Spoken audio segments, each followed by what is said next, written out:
kita bicara tentang surga ya, eskatologi itu kan eh, ilmu tentang hal-hal mempelajari hal-hal yang terakhir. Nah, yang paling akhir itu kan surga dan neraka ya.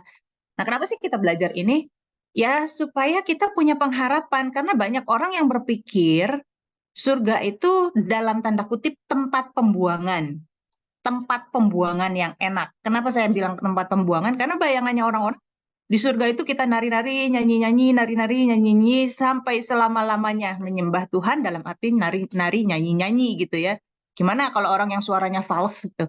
Nah, eh, coba bayangin ya kalau misalnya tadi pemimpin pujian nyanyi gitu. Ya tadi cuma 5 menit, 10 menit lah. Tapi kalau sejam, udah capek kan lumayan lah ya. 3 jam, seharian, ya. Terus tidur sebentar, bangun lagi, nyanyi lagi. 3 hari berturut-turut begitu. Bukan cuma suaranya yang serak bisa muntah-muntah, ya kan.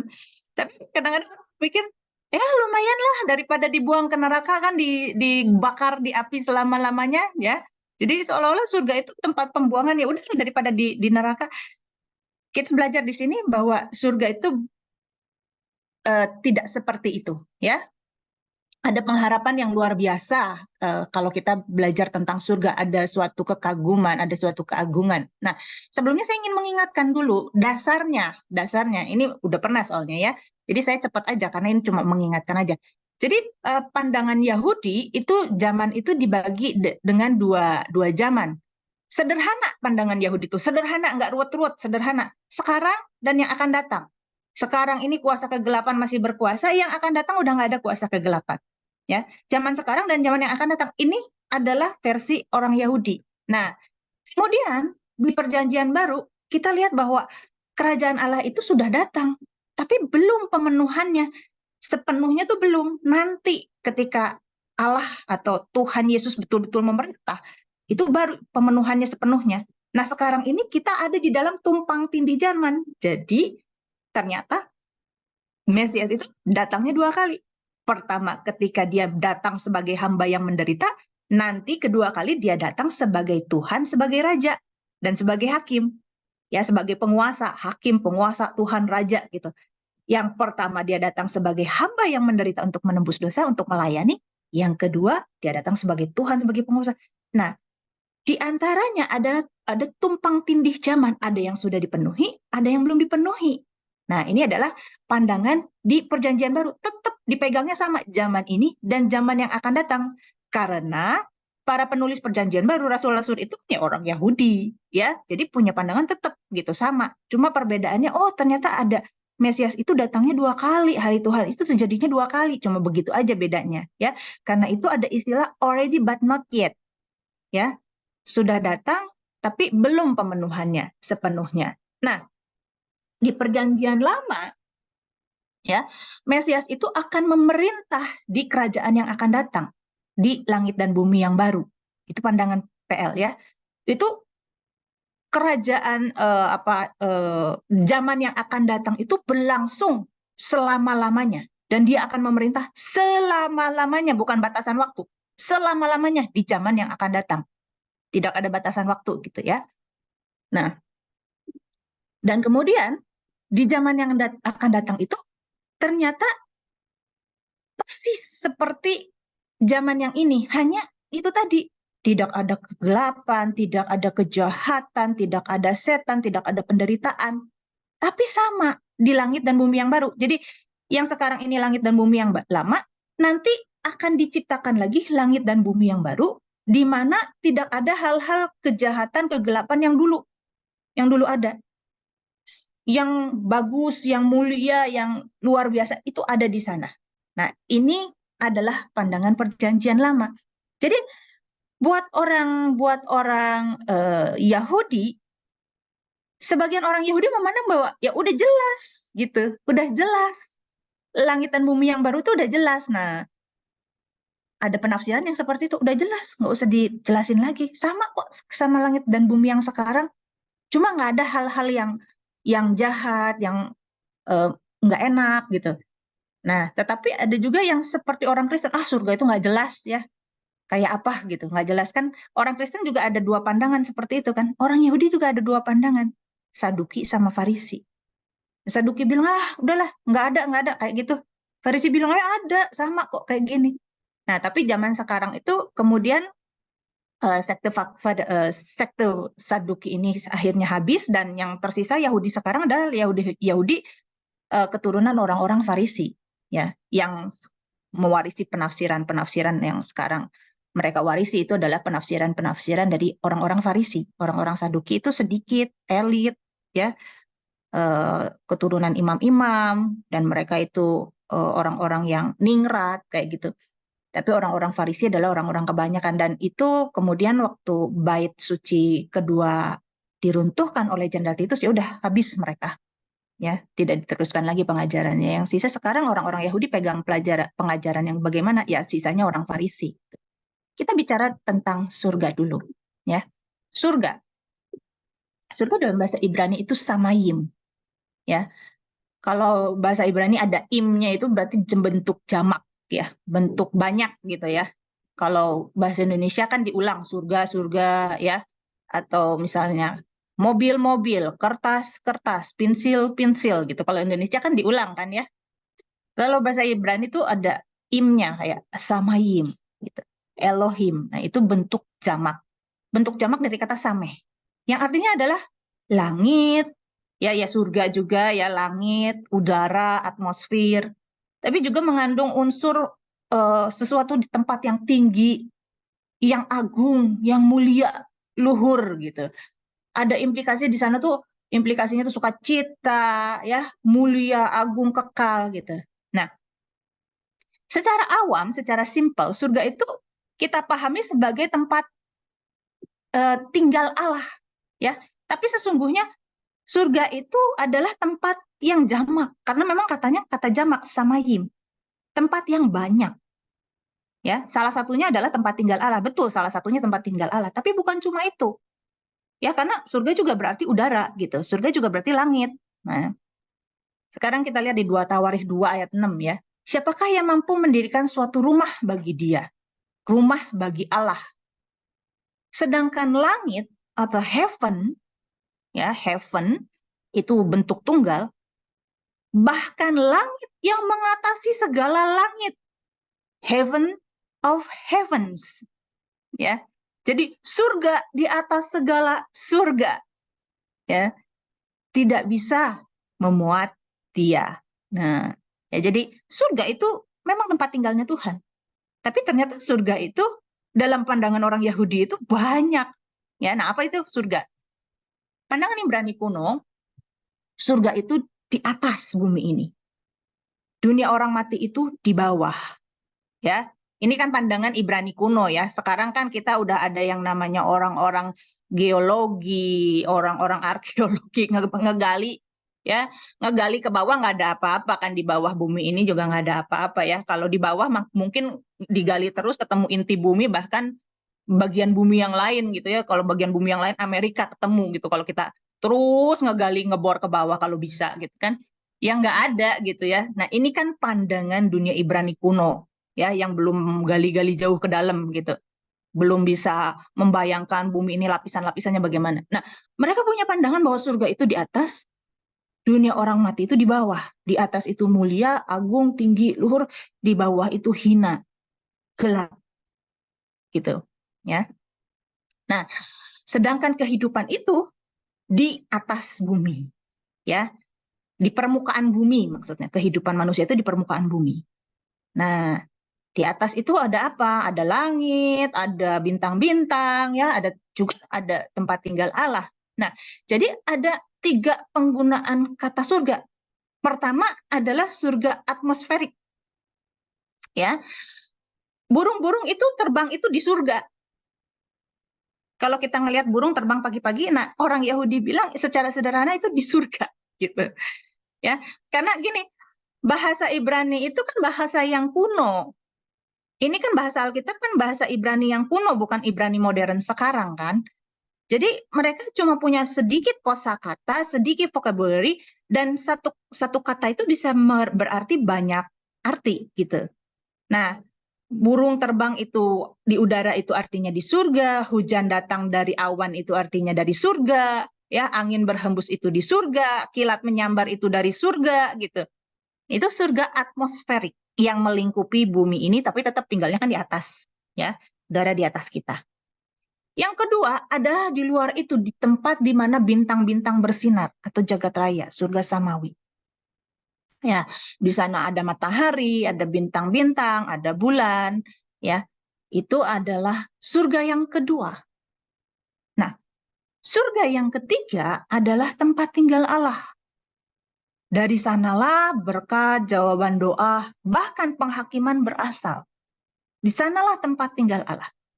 Ya, makanya Rasul Paulus di dalam surat Korintus dia bilang, saya pernah dibawa, saya nggak tahu ya, saya nggak bisa pastiin apakah ini di dalam tubuh ataukah ini di luar tubuh, apakah saya betul-betul diangkat sama tubuh saya gitu ya, ataukah itu suatu penglihatan gitu maksudnya.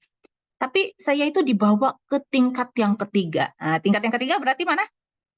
Kalau ini first heaven itu atmosfer 1, second heaven ini jagat raya ini 2, berarti tingkat yang ketiga ini kan sini kan ya. Apa ini tempat tinggal Allah gitu. Rasul Paulus bilang saya dibawa ke tempat ke surga tingkat yang ketiga dan mendengar kata-kata yang nggak boleh diucapkan manusia. Nah, jadi orang Yahudi punya pemahaman bahwa surga itu ada 3 tingkat, ya. Nah, sekarang kita sebelum melihat bagaimana surga itu, kita lihat dulu Tuhan menciptakan dunia ini itu segalanya itu sungguh amat baik. Tuhan menjadikan manusia itu supaya manusia itu menjadi rekan sekerja Allah.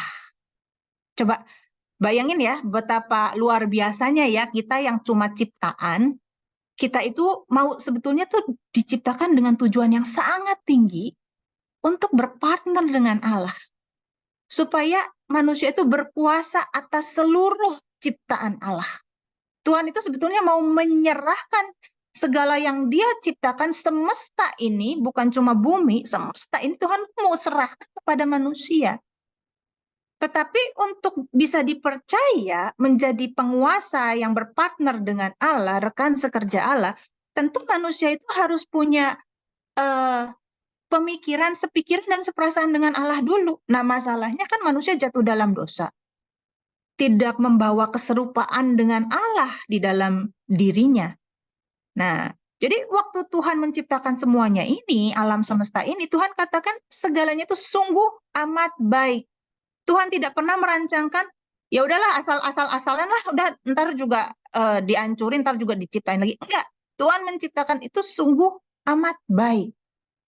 Ya, dan kalau kita lihat terus di Kejadian pasal yang awal-awal, sepertinya bahwa Tuhan bersama-sama dengan manusia di Taman Eden. Ya, ada hadirat Allah bersama-sama dengan manusia di Taman Eden. Ya, jadi di Kejadian 1 ayat 1, langit dan bumi itu seolah-olah bersatu. Surga dan bumi itu seolah-olah bersatu dan semuanya itu sungguh amat baik. Itu kemudian baru terpisah ketika manusia jatuh dalam dosa. Manusia diusir dari Taman Eden. Ya, pada hari kamu makan buah ini, pastilah kamu mati. Hawa makan, terus blek mati gitu Hawa. Enggak kan? Malah sempat ngasihin sama Adam kan?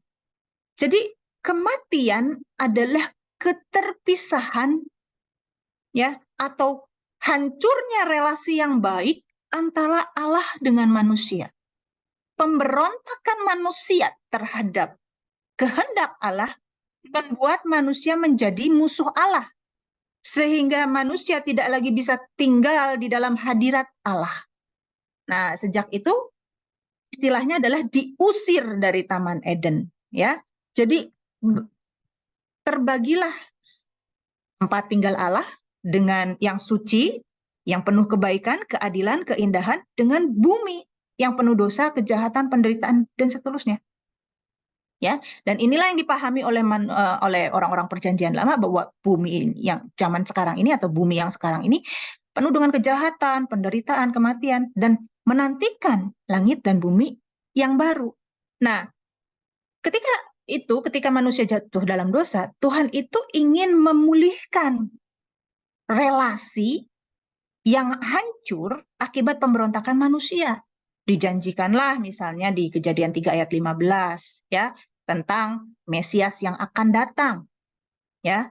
Jadi bertahap Tuhan itu ya untuk memulihkan manusia yang sudah jatuh dalam dosa. Nah, ketika di Perjanjian Lama, hadirat Allah itu kemudian hadir kembali di tengah kegelapan dunia melalui tabernakel. Ada hadirat Allah di situ. Di dalam tabut perjanjian, di bait suci. Kemudian juga kelak itu di dalam kehidupan Tuhan Yesus, ya. Jadi ada pengharapan eskatologis bahwa semesta ini akan dipulihkan dan pemerintahan Allah kembali seperti di Taman Eden, ya, di zaman yang akan datang. Pada zaman raja-raja, Allah semesta langit akan mendirikan suatu kerajaan yang tidak akan binasa sampai selama-lamanya. Ya, itu Daniel 2 ayat 44 sampai 45. Ya. Nah, jadi Tuhan ingin memulihkan kembali pemerintahan kerajaan Allah yang kekal. Kerajaan monarki, ya, tetapi pemerintahannya adalah teokrasi. Dan ini adalah nubuat tentang pemerintahan anak manusia di kerajaan yang akan datang. Yang lanjut usianya, anak manusia itu datang kepada yang lanjut usianya, dan kemudian yang lanjut usianya itu memberikan segala kekuasaan, kemuliaan, ya, sebagai raja atas segala suku bangsa. Ya, dan kerajaan ini adalah kerajaan yang tempatnya di langit dan bumi yang baru, bukan di langit dan bumi yang lama yang sudah terkutuk akibat manusia jatuh ke dalam dosa. Jadi di pandangan PB itu akhirnya sama seperti pandangan PL. Allah ingin memulihkan manusia, ya. Hadirat Allah kembali berada di tengah-tengah manusia. Melalui apa? Melalui kehadiran Yesus Kristus, melalui Roh Kudus, ya. Dan orang percayalah yang dipenuhi oleh Roh Kudus mewujudkan pemerintahan kerajaan Allah sejak di bumi. Kita tahu misalnya doa Bapa kami, ya. Bapa kami yang di surga, dikuduskanlah namamu. Gimana kita menguduskan nama Tuhan? Bukankah nama Tuhan sudah kudus? Ya tentu dengan kita menghormati pribadi Tuhan. Nama itu kan pribadi, ya. Pribadi membawa otoritas pribadinya kan. Dikuduskanlah namamu, ya. Datanglah kerajaanmu, jadilah kehendakmu di bumi seperti di surga. Bagaimana kerajaan Allah datang? Kita minta, kita berdoa, Tuhan datanglah kerajaanmu, datanglah kerajaanmu. Gimana caranya? Caranya adalah dengan kita mewujudkan datangnya kerajaan Tuhan dalam hidup kita. Kita tunduk dengan segala kehendak Tuhan, itulah kita mendirikan pemerintahan kerajaan Allah dalam hidup kita. Datanglah kerajaanmu, jadilah kehendakmu, artinya kita turut, kita taat kepada kehendak Tuhan, dengan begitu kita mendirikan pemerintahan Allah dalam hidup kita. Ya, jadi orang percaya itu seharusnya mewujudkan pemerintahan kerajaan Allah sejak di bumi ini. Seperti di Taman Eden itu, di mana Allah memerintah, hubungannya harmonis antara Allah dengan manusia. Kemudian manusia taat pada perintah Allah, ya. Allah yang memerintah, manusia melayani Dia. Nah, itu kan hubungan yang harmonis. Dan orang-orang percaya yang dipenuhi Roh Kudus itulah yang bisa mewujudkan hal itu. Itu di PB, ya. Jadi surga tempat tinggal Allah, ya. Kemudian hadir di dunia melalui kehidupan kita, di mana hidup kita itu menjadi bait Roh Kudus, tempat tinggal Roh Kudus. Disitulah surga dan bumi bersatu lagi. Nah, kelak pemenuhannya adalah di langit dan bumi yang baru. Dan langit bumi yang baru ini tetap bagian dari surga yang tiga level itu tadi. 3 tingkatan itu tadi. Di Wahyu 21 ayat 1, itu kembali seperti Taman Eden, di mana tempat tinggal manusia dan Allah itu bersama lagi. Lalu aku melihat langit dan bumi yang baru, Sebab langit dan bumi yang pertama telah berlalu. Nah, kata baru di sini adalah kainos, bukan neos. Baru, langit dan bumi yang baru. Kainos, ya. Artinya kualitas yang baru. Direstorasi. Bukan sesuatu yang asalnya nggak ada jadi ada. Bukan. Kainos itu bukan sesuatu yang asalnya nggak ada jadi ada.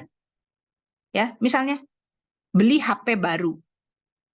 HP pernah ada nggak teknologinya kayak gitu-gitu? Ada, mungkin jatuh rusak, terus kita beli lagi yang baru. Fungsinya sama, ya. Mungkin lebih canggih sedikit lah. HP yang ini lebih canggih sedikit, tapi kan sama itu HP. Nah, kalau zaman dulu sebelum ada telepon, Alexander Graham Bell itu menemukan penemuan baru itu neos. Karena sebelumnya nggak ada. Ngerti ya? Perbedaan antara kainos sama neos.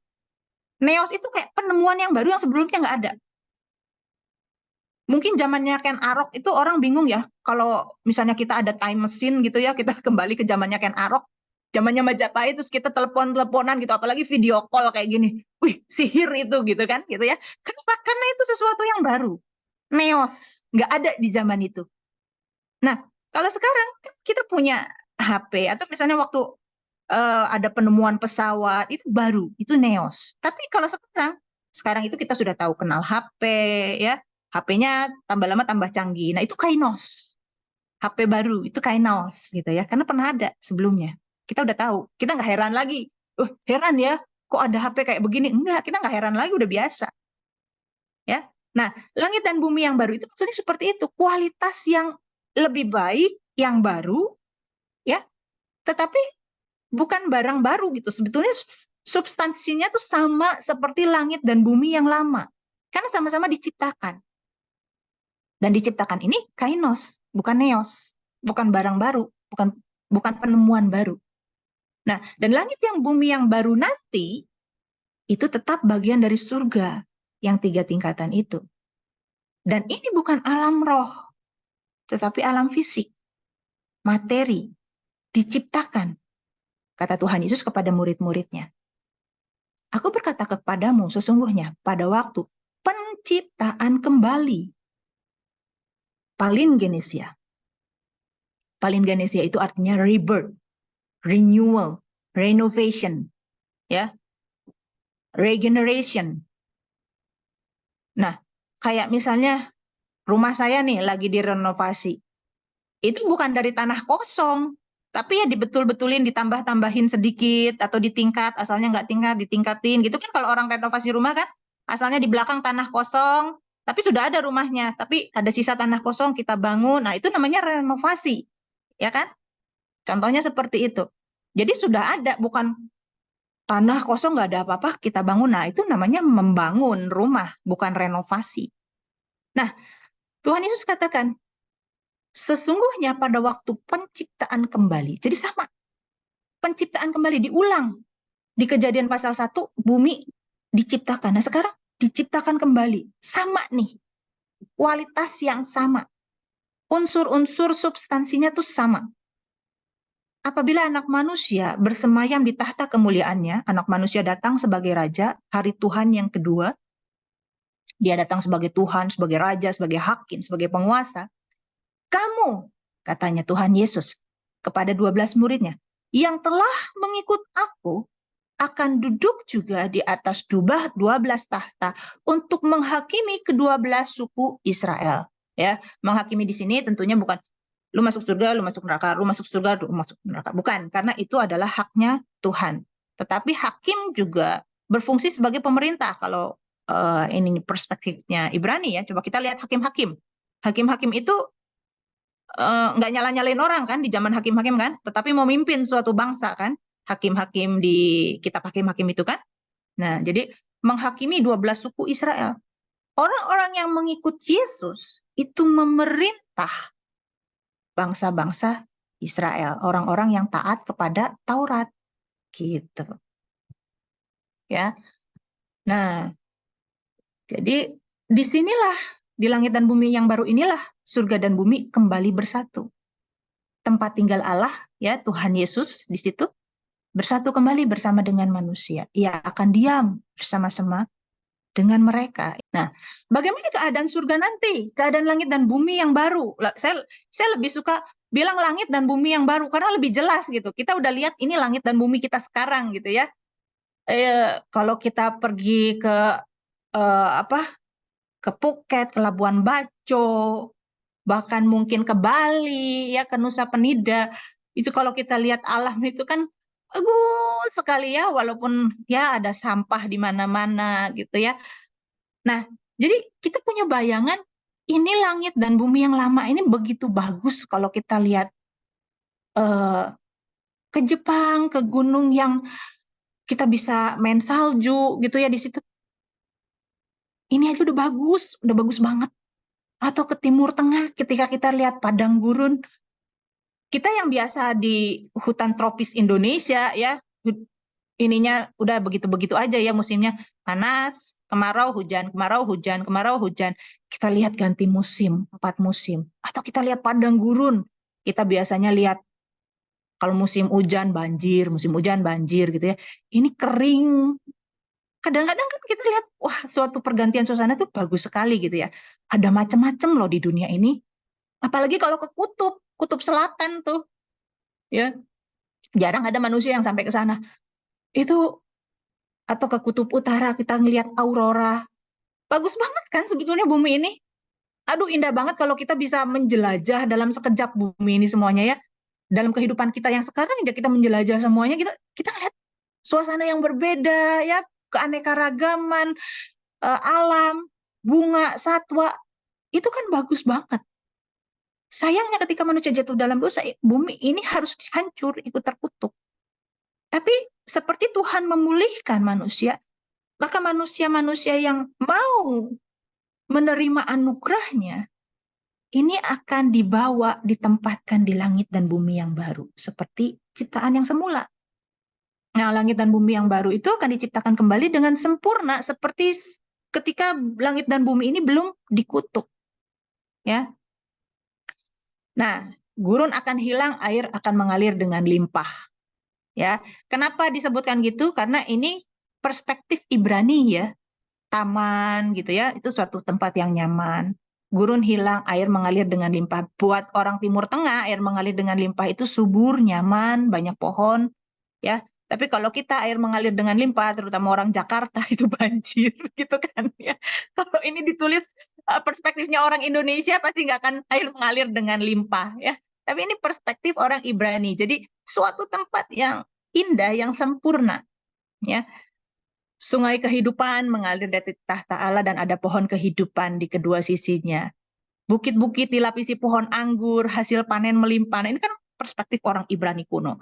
Dan itulah yang mereka miliki konsep tentang langit dan bumi yang baru. Orang Ibrani kuno itu atau orang Yudaisme itu punya konsep seperti ini loh, keadaan langit dan bumi yang baru. Ya. Nah, ini adalah gambaran keindahan, kedamaian, ya, di mana ketika Raja Mesias itu memerintah. Terus bagaimana aktivitas di sana? Ya, ya sama seperti aktivitas di sini, ya. Etos kerja itu kekal, kesenian itu ada pasti, ya. Bukan nyanyi-nyanyi, nari-nari, nari-nari nggak ngapa-ngapain, pasti ada seni, pasti ada budaya. Ya, kita ngelihat budaya-budaya seni-seni yang indah gitu ya, kita kan seneng kan, ya. Dan tetap ada kerja, ya. Tetap ada kerja, tetap ada manusia itu kan diciptakan dengan berbagai-bagai bakat, itu nggak akan hilang. Ada lagi di sana, karena itu adalah bagian dari ciptaan yang sungguh amat baik. Dan ada pohon kehidupan di sana yang membawa kepada kehidupan kekal. Semua unsur kemanusiaan tidak akan hilang, termasuk kecerdasan dan moralitas. Ya, ketika manusia jatuh dalam dosa aja, kecerdasan manusia tetap berkembang loh. Selama sekitar 10.000 tahun sampai 15.000 tahun menurut arkeologi peradaban manusia di bumi ini, manusia sudah bisa terbang ke luar planet bumi. Apalagi kalau manusia nggak jatuh dalam dosa. Masa manusia tetap kayak Adam dan Hawa tinggal di gua-gua? Enggak kan? Pasti berkembang dan bahkan mungkin lebih. lebih bertanggung jawab, ya. Sekarang aja manusia udah mengusahakan ya lebih bertanggung jawab energi yang terbarukan, yang tidak merusak bumi dan lain sebagainya. Apalagi kalau tidak jatuh dalam dosa, ya. Nah, dinamikanya gimana? Tidak ada duka cita yang pasti. Dan manusia masih dapat saling mengenali. Ya, misalnya ketika si Lazarus dan orang kaya itu ya, cerita kisah Lazarus dan orang kaya sama-sama mati gitu ya. Si orang kayanya ini nyesel banget, terus dia bilang, tolong dong itu saudara-saudara gue yang di sono supaya jangan mereka itu punya nasib kayak gue gini, bilangin supaya mereka bertobat. Berarti kan dia masih ingat. Nah, kemudian ada identitas yang baru. Ya, identitas yang di bumi ini sudah lenyap. Oleh karena itu hubungan kekerabatan biologis hanya terbatas di bumi ini. Di langit yang bumi yang baru itu semua orang setara sebagai anak-anak Allah, sebagai saudara semua kita di sana. Kalau enggak kan misalnya kadang dalam ibadah penghiburan ya, udah emak atau kong atau kakek atau nenek ya, opung itu sudah meninggal, ya nanti kita kumpul lagi di sana. Iya sih benar, kita akan berkumpul, kita akan bertemu kembali pada hari kebangkitan gitu. Betul kalau memang dia percaya kepada Tuhan gitu ya. Tetapi jangan dipikir seperti keadaan di bumi ini ya. Oma tinggal di rumah sama-sama kita. Lah, mamanya Oma di mana dong? Sama siapa dong? Mamanya Oma sama siapa dong? Kalau Oma sama kita, di rumah sama siapa dong? Ya, jadi semua orang nanti dibangkitkan, ada identitas yang baru, dan setara, sama-sama sebagai anak-anak Allah. Udah identitas yang di bumi ini anaknya siapa, suaminya siapa, istrinya siapa, udah nggak ada. Ya. Dan Tuhan memerintah sebagai Raja. Nah, sedangkan orang percaya yang setia, ini pentingnya, kita belajar tentang surga. Ini poin yang penting, ya, tentang kalau kita belajar tentang surga. Orang percaya yang setia itu akan dijanjikan menjadi hakim, penguasa, dan memerintah bersama dengan Kristus. Bukankah ini seperti di Kejadian 1 ayat 26-27, seperti rancangan Allah yang semula, supaya mereka berkuasa atas ikan di laut, burung di udara, ya, ternak di atas bumi, dan atas semesta alam. Nah, ternyata orang-orang yang setia kepada Tuhan Yesus, yang melepaskan segala sesuatu untuk mengikut Yesus, itu layak dipercaya menjadi rekan sekerjanya di langit dan bumi yang baru, di mana Tuhan Yesus sebagai Raja yang paling tinggi, kita mungkin jadi hulu balangnya, kita mungkin jadi menteri-menterinya, gubernur-gubernurnya, wali kotanya, gitu. Ya, kita dimuliakan bersama dengan Tuhan Yesus. Ini ayat-ayatnya saya nggak bisa bacain satu persatu, nanti cek aja buka satu-satu, ya. Jadi mereka yang rela kehilangan segala sesuatu demi mengikuti Yesus akan menerima kembali dengan berlipat kali ganda. Ini adalah janji buat orang-orang yang percaya, setia, merelakan segala sesuatu demi mengikut Tuhan. Nah, ya. Jadi Tuhan juga berkata, jangan kamu mengumpulkan harta di bumi. Di bumi ngengat dan karat merusakannya, tapi kumpulkan harta di surga. Kumpulkan harta di surga gimana caranya? Kita nabung, ada yang namanya bank surga. Kalau kita nabung di bumi ini kan ada yang namanya bank, kita kumpulin duit di situ, deposito lah segala macam. Tuhan bilang kumpulkan harta di surga. Ya. Di kerajaan Allah. Gimana kita kumpulin harta di surga? Supaya di surga keadaan kita mulia. Ya, ini bukan soal ngasih duit, terus nanti duitnya ada di sana. Ngasih duit ke gereja, ngasih duit ke lembaga sosial, terus nanti duitnya ada di sana. Tapi lebih dari itu, tentu itu diperhitungkan. Tapi lebih dari itu adalah perubahan karakter kita, supaya kita layak menjadi masyarakat kerajaan surga. Coba kita kalau misalnya orang-orang ya yang mau kuliah di luar negeri, mungkin ada beberapa Bapak Ibu Saudara yang pernah kuliah di luar, di Jepang, di Amerika, kita belajar kan bahasanya, kita persiapan. Oh, di sana ada 4 musim, di sini cuma 2 musim. Di sana ada 4 musim, aku persiapan nih. Di sana bahasanya begini, di sana makanannya begini. Di sana obat-obatannya belinya susah gitu. Kita kumpulin di sini, kita persiapan. Itu orang yang mau pindah di bumi ini. Bahkan mungkin pindahnya sementara, nanti udah selesai kuliahnya balik lagi. Kita persiapan loh. Ini kita mau ke tempat di mana kita kekal selama-lamanya. Seringkali kita nggak persiapan, kita persiapannya fokus di bumi ini. Kita nggak mempersiapkan diri menjadi warga kerajaan surga. Kalau orang minta untuk jadi warga negara Amerika, tentu dia banyak persiapannya. Kadang-kala dia nggak bisa pulang ke sini ketemu sama orang tuanya demi dia mengejar izin tinggal di sana. Ya kan? Nah, ini kita mau pergi ke tempat yang kekal. Seringkali kita fokus di dunia ini. Nah, kalau kita fokus untuk mengejar kerajaan surga, bukan berarti kita nggak tanggung jawab. Orang yang fokus kepada kerajaan surga tentu hidup bertanggung jawab. Perubahan karakter. Karena Tuhan menciptakan bumi ini supaya kita bertanggung jawab. Pasti kita bertanggung jawab. Pasti kita hidup kudus, tidak bercela, tidak ingin mendukakan Bapa. Ya, itu adalah kumpulkan harta di surga. Kita mempersiapkan diri sebagai warga kerajaan surga. Layak nggak sih kita jadi warga kerajaan surga? Layak nggak sih kita memerintah bersama dengan Kristus? Bisa dipercaya nggak sih kita ini sama Tuhan untuk memerintah bersama dengan Dia? Kita kan bisa menilai diri kita sendiri sejak sekarang. Kalau belum, yuk kita persiapan. Ya. Nah, sekarang kita bicara tentang neraka. Istilah yang digunakan adalah yang pertama, Gehenna, dalam bahasa Ibrani. Asal katanya adalah Gehinom, ya, atau lembah Hinnom. Gehinom ini diambil dari nama suatu lembah di luar tembok Yerusalem, di mana di situ adalah tempat di mana pernah dilakukan penyembahan terhadap Dewa Moloch. Dan penyembahan terhadap Dewa Moloch ini menuntut pengorbanan bayi-bayi, pengorbanan manusia. Ya. Dan pengorbanan manusia itu menurut Taurat itu kejijikan, kekejian ya bagi Yahweh.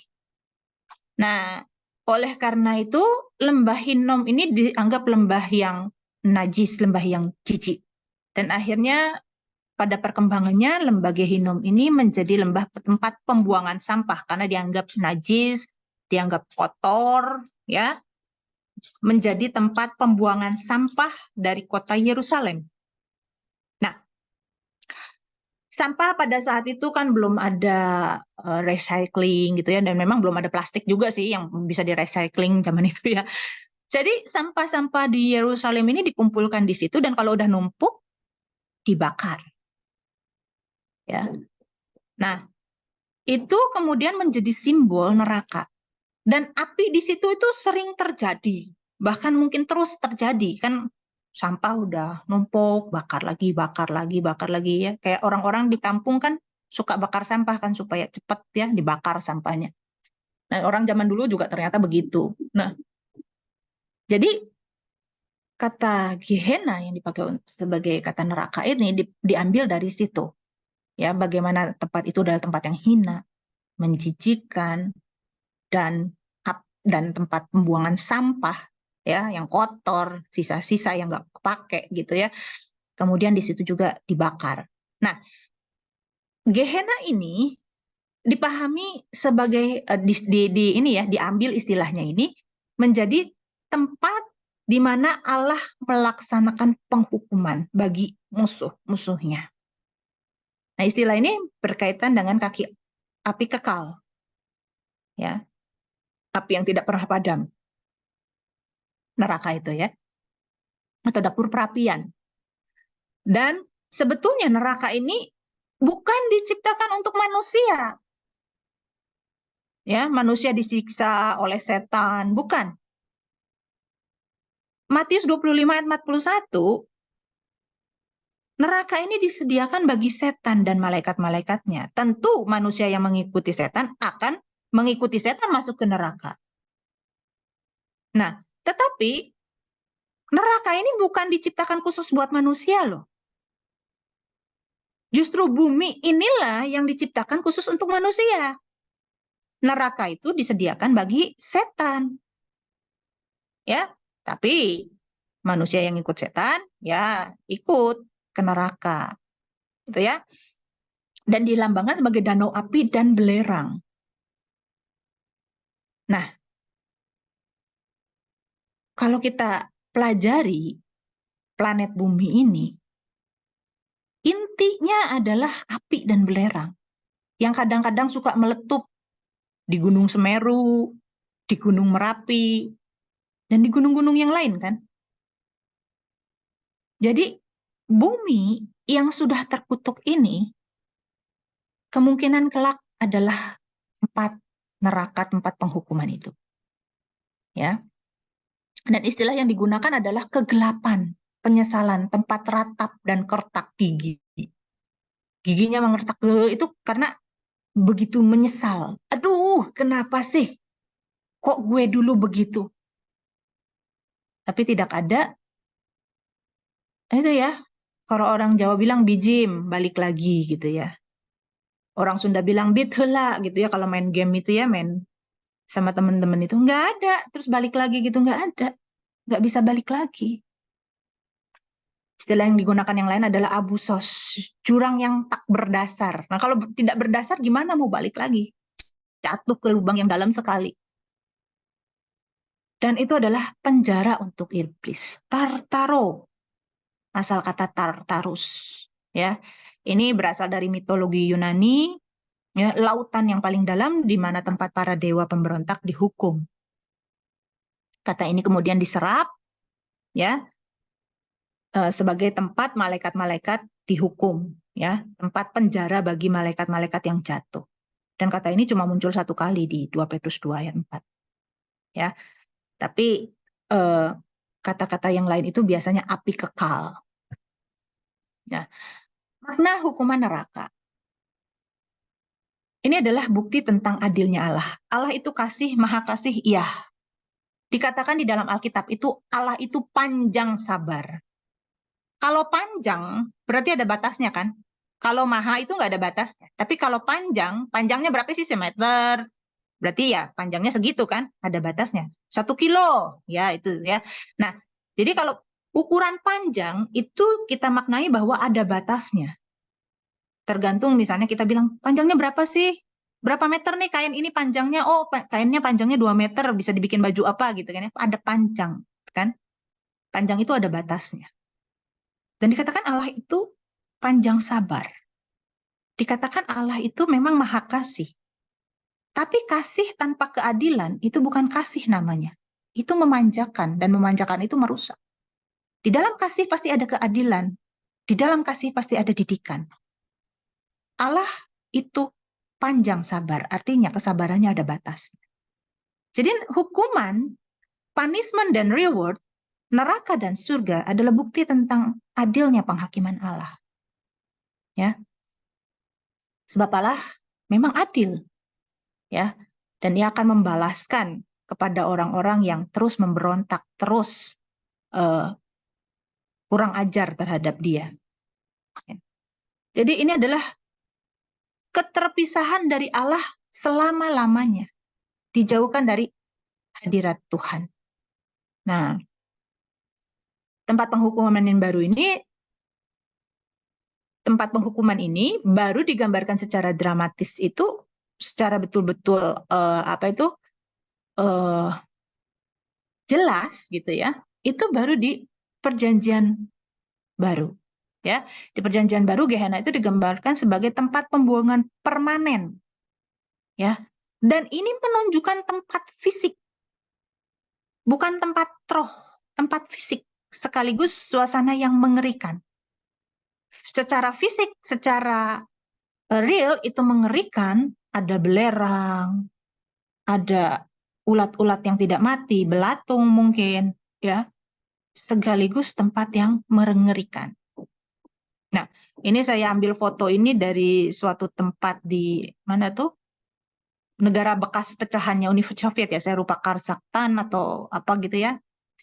Itu mereka pernah salah dalam menggali. Mereka pikir di situ ada entah gas, entah minyak, tapi kebalik gitu. Ternyata yang mereka temukan itu daripada yang mereka pikirkan. Dan akhirnya untuk menutup ini, untuk gas ya kalau nggak salah di situ mereka pikir ada minyak, ternyata di situ ada gas. Yang keluar itu gas. Nah, gas ini berbahaya. Supaya nggak membahayakan orang, akhirnya orang Rusia pada saat itu masih di bawah pemerintahan Rusia, itu akhirnya membakar gas ini, dikasih api gitu, supaya gasnya habis kan. Jadi nggak berbahaya, nggak beracun gitu buat orang. Nah, ternyata gasnya nggak habis-habis sampai sekarang, udah puluhan tahun. Nggak habis-habis gasnya. Jadi di situ, di tempat itu akhirnya jadi tempat wisata seperti api yang kekal gitu. Mungkin kalau mau review dulu neraka itu kayak apa, mungkin bisa ke sana lihat. Tempatnya sangat luas ya. Nah, neraka ini menunjukkan sebuah tempat fisik sekaligus suasana yang mengerikan. Ya. Kematian yang kedua. Nah, secara teologis kematian itu nggak boleh dipahami hilang, lenyap, ya. Nggak ngerasa apa-apa. Orang mati kan mau ditabokin juga kan udah nggak bisa apa-apa kan. Mau ditonjok, mau ditendang kan nggak bisa apa-apa. Nggak balas kan, nggak kerasa soalnya ya. Udah lenyap gitu kan. Bahkan nanti tubuh ini jadi busuk. Nah, yang kedua atau kebinasaan kekal ini tidak boleh dipahami sebagai hilangnya kesadaran. Kalau kematian fisik itu kan matinya jantung, ya, berhentinya jantung dan berhentinya batang otak gitu kan ya. Kalau ada dokter di sini ya, itu kan kematiannya biologis. Tapi secara teologis kematian itu bukan seperti itu. Coba ketika Hawa diperingatkan kan, pada hari kamu makan buah itu pastilah kamu mati. Terus Hawa batang otaknya berhenti, jantungnya berhenti, kan enggak, masih bisa punya anak. Jadi secara teologis kematian adalah keterpisahan antara manusia dengan penciptanya yang adalah sumber kehidupan. Dan kehidupan di sini juga bukan kehidupan biologis, tetapi rasa aman, damai sejahtera, sukacita. Itulah kehidupan, ya. Ada iklan yang bilang bikin hidup lebih hidup gitu ya. Jadi hidup itu jadi bermakna. Kan ada orang yang hidup tapi rasanya mati. Nah, orang depresi kan kayak begitu kan. Badannya hidup tapi hatinya masuk ke dalam liang yang dalam gitu. Itu tidak hidup jadinya kan. Nah, kematian dan kehidupan secara teologis itu bukan soal fisik, tetapi hubungan kita dengan Allah yang adalah sumber kehidupan kekal. Jadi, di neraka, manusia secara biologi, secara fisik hidup selama-lamanya, tetapi dalam keadaan yang hina dan terpisah dengan Allah. Dalam hukuman, dalam penderitaan, dalam penyesalan. Seperti surga yang ada realitas, maka neraka pun realitas yang nyata. Dua-duanya adalah alam fisik. Ya, karena kita akan dibangkitkan dalam tubuh fisik. Ya. Oke. Saya harap materi yang sangat banyak saya jejelin dalam waktu singkat bisa dipahami. Baik. Ya, Kak, terima kasih atas presentasinya dan pengajarannya. Mungkin ini beberapa pertanyaan sudah masuk ya. Saya mau tanya beberapa dulu. Dari yang mungkin pertanyaan saya adalah pertama, itu kan di slide pertama kita bicara tentang this age and the age to come. Jadi kalau saya paham itu ada dua pemahaman, apakah itu berarti dari zaman dulu sampai hari di mana turunnya Roh Kudus itu the new age to come, ataukah dari dulu sampai nanti kedatangan Yesus kedua kali baru nanti ada kerajaan baru? Karena kan kalau kita ngomongin soal kerajaan juga ada beberapa ayat tuh, kayak Matius bilang kerajaan Allah sudah dekat. Lukas bilang the kingdom is in your midst, tapi nanti ada beberapa ayat yang bilang the kingdom to come. Jadi pemahaman mana yang benar? Nah, saya share lagi ya, nih ya. Nah, jadi memang di paham PL itu zaman itu dibagi dua dan dipisahkan dengan hari Tuhan. Ya, zaman itu dibagi dua. Ketika Tuhan itu datang sebagai raja, yang terjadi adalah dosa diampuni, sakit disembuhkan, maut dikalahkan, sudah tidak ada kematian lagi, kemudian Roh Kudus dicurahkan. Ini ada ayat-ayatnya ya. Ini adalah pandangan perjanjian lama. Musuh-musuh Israel dihancurkan, tapi kalau orang Israel hidup tidak setia kepada Yahweh juga ikut dihancurkan, ikut terhitung sebagai musuh Allah. Kemudian setan dikalahkan dan pemulihan semesta atau adanya langit dan bumi yang baru. Ini adalah paham PL. Paham PL itu zaman itu cuma dua. Zaman ini di mana kegelapan itu masih berkuasa dan zaman yang akan datang. Dan itu dipisahkan dengan kedatangan hari Tuhan ketika Tuhan atau Yahweh itu datang, maka semua umat Allah yang setia itu masuk ke zaman yang akan datang. Dan ini terjadi semua. Musuh Allah dihancurkan, udah nggak bisa masuk ke zaman yang akan datang. Nah, zaman yang akan datang ini adalah langit dan bumi yang baru. Pahamnya mereka itu begitu. Allah akan memerintah, Yahweh akan memerintah di langit dan bumi yang baru. Nah, terjadinya kapan? Ini, ya, kedatangan atau hari Tuhan. Nah, ini hari Tuhan. Nah, ternyata ketika di perjanjian baru, hari Tuhan itu ternyata terjadi 2 kali. Yaitu kedatangan Tuhan Yesus yang pertama, dia lahir, ya, menjadi hamba Yahweh yang menderita, menjadi penebus dosa, melayani umat manusia. Ini, saya belum di ini ya, belum di. Nah, ini ya, jadi lebih jelas. Oleh karena itu, kadang-kadang di perjanjian baru itu dibilang, kayaknya udah datang gitu kerajaan Allah itu. Ya, sesungguhnya kalau aku mengusir setan dengan kuasa roh Allah, maka sesungguhnya kerajaan Allah sudah datang kepadamu. Ini sebetulnya ada di ini saya yang lain di pelajaran. Coba dicek ya di YouTube yang kemarin-kemarin ada. Jadi ini sebetulnya kok kayaknya kerajaan Allah udah datang ya. Kalau aku mengusir setan, kerajaan Allah sudah datang kepadamu. Kok kayaknya sudah datang ya.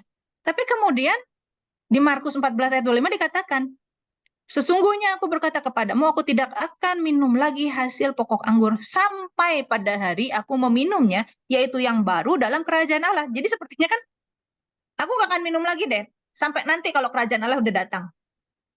Jadi kayaknya tuh belum datang gitu. Ya kan?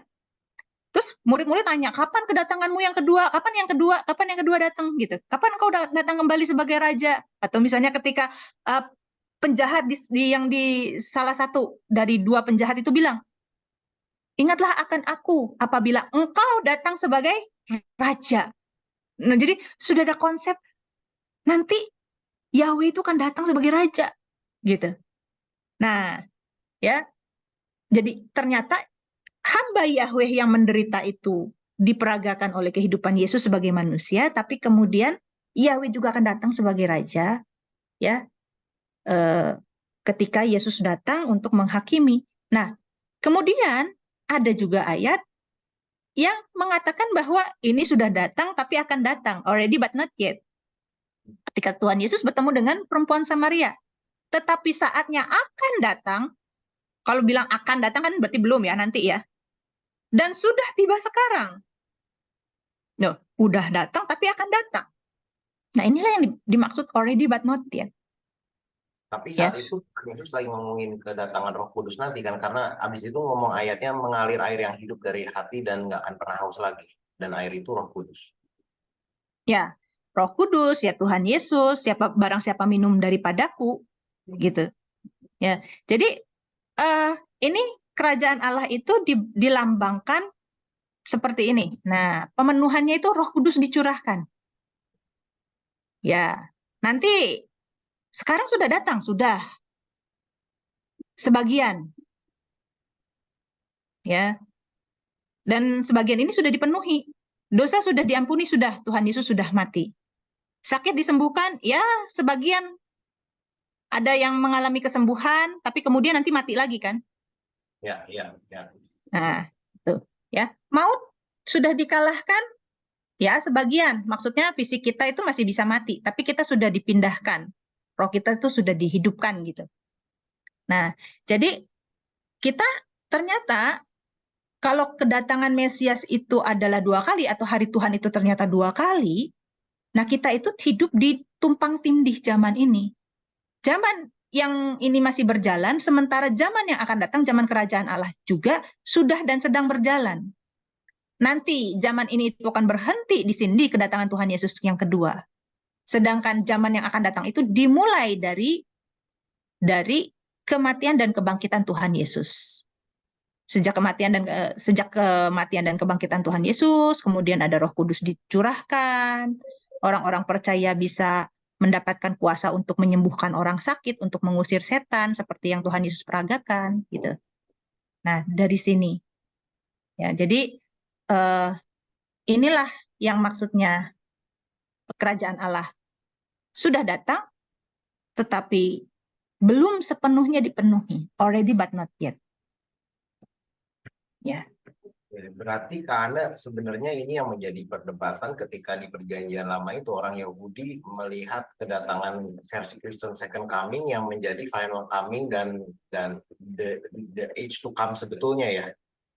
Iya, jadi Dari orang Kristen two step karena Mesiasnya harus menderita dulu dan menghapus dosa. Iya, iya. Kan di Yeremia juga kan ada ya hamba Yahweh yang menderita. Ya sampai rupanya kita menghina nggak mau pandang gitu kan, itu hamba Yahweh yang menderita.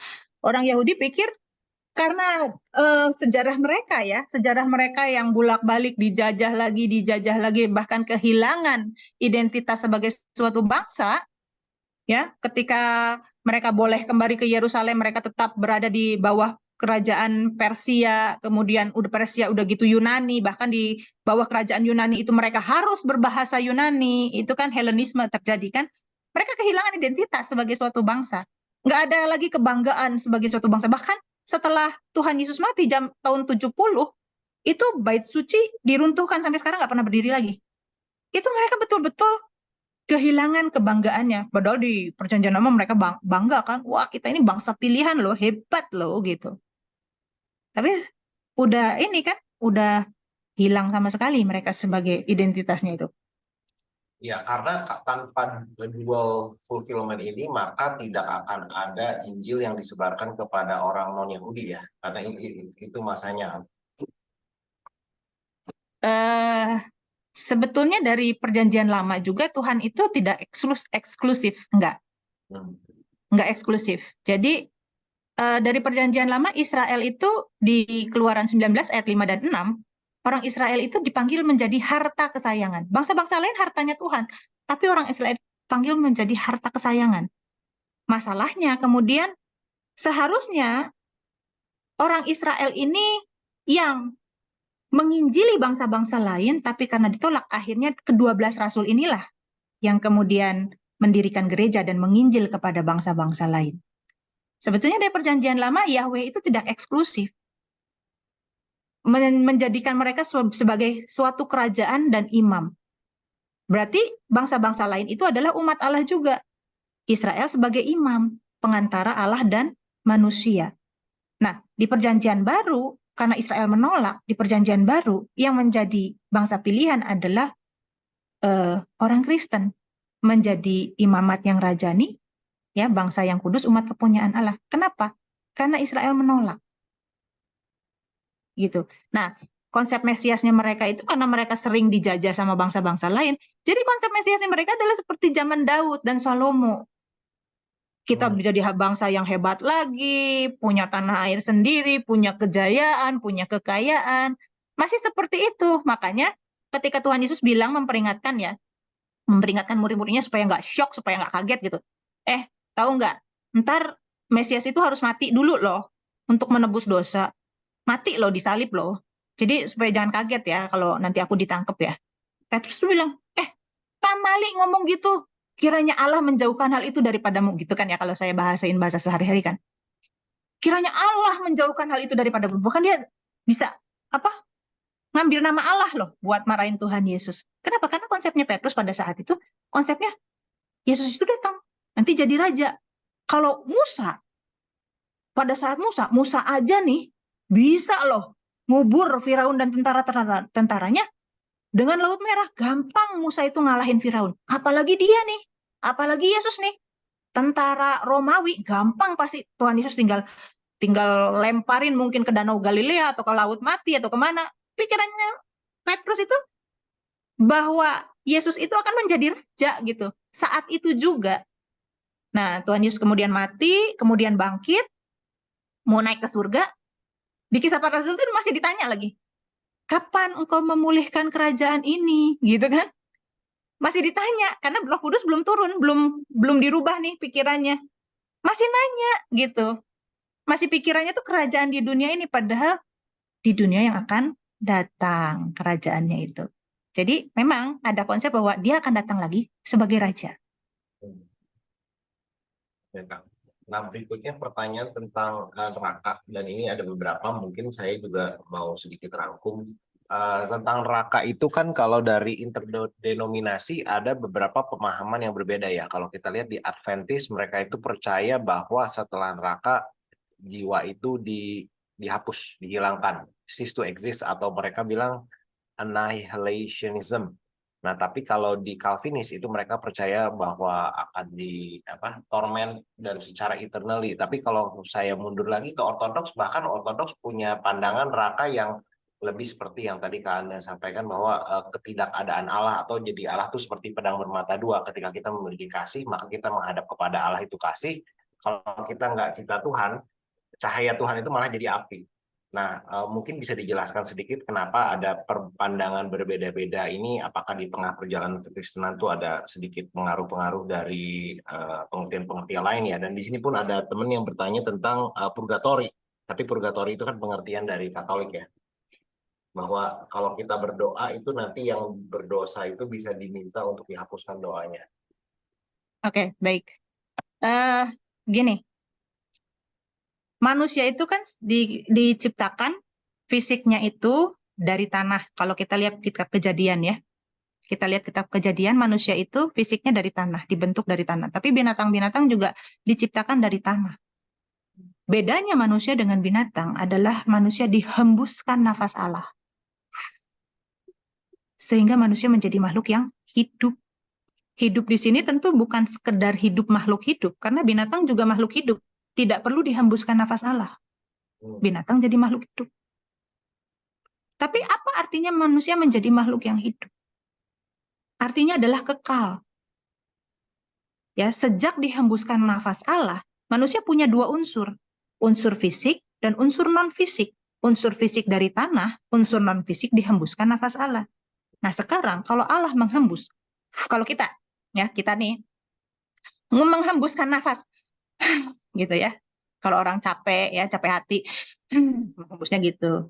Tapi kalau kita menghembuskan latihan napas misalnya, hirup dari hidung, hembus dari mulut ya. Orang mau melahirkan biasanya begitu. Nah, itu ya. Itu kan kalau kita menghembus, ada yang kita hirup dulu kan. Yang namanya adalah udara.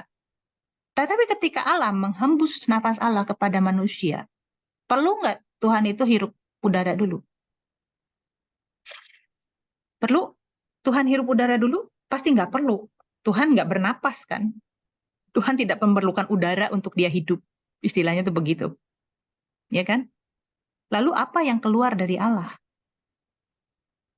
Itu adalah ruah. Ruah itu juga berarti angin. Dan itu yang menjadi ruah atau nesyamah dalam hidup kita. Allah menghembuskan ruahnya menjadi rohnya kita.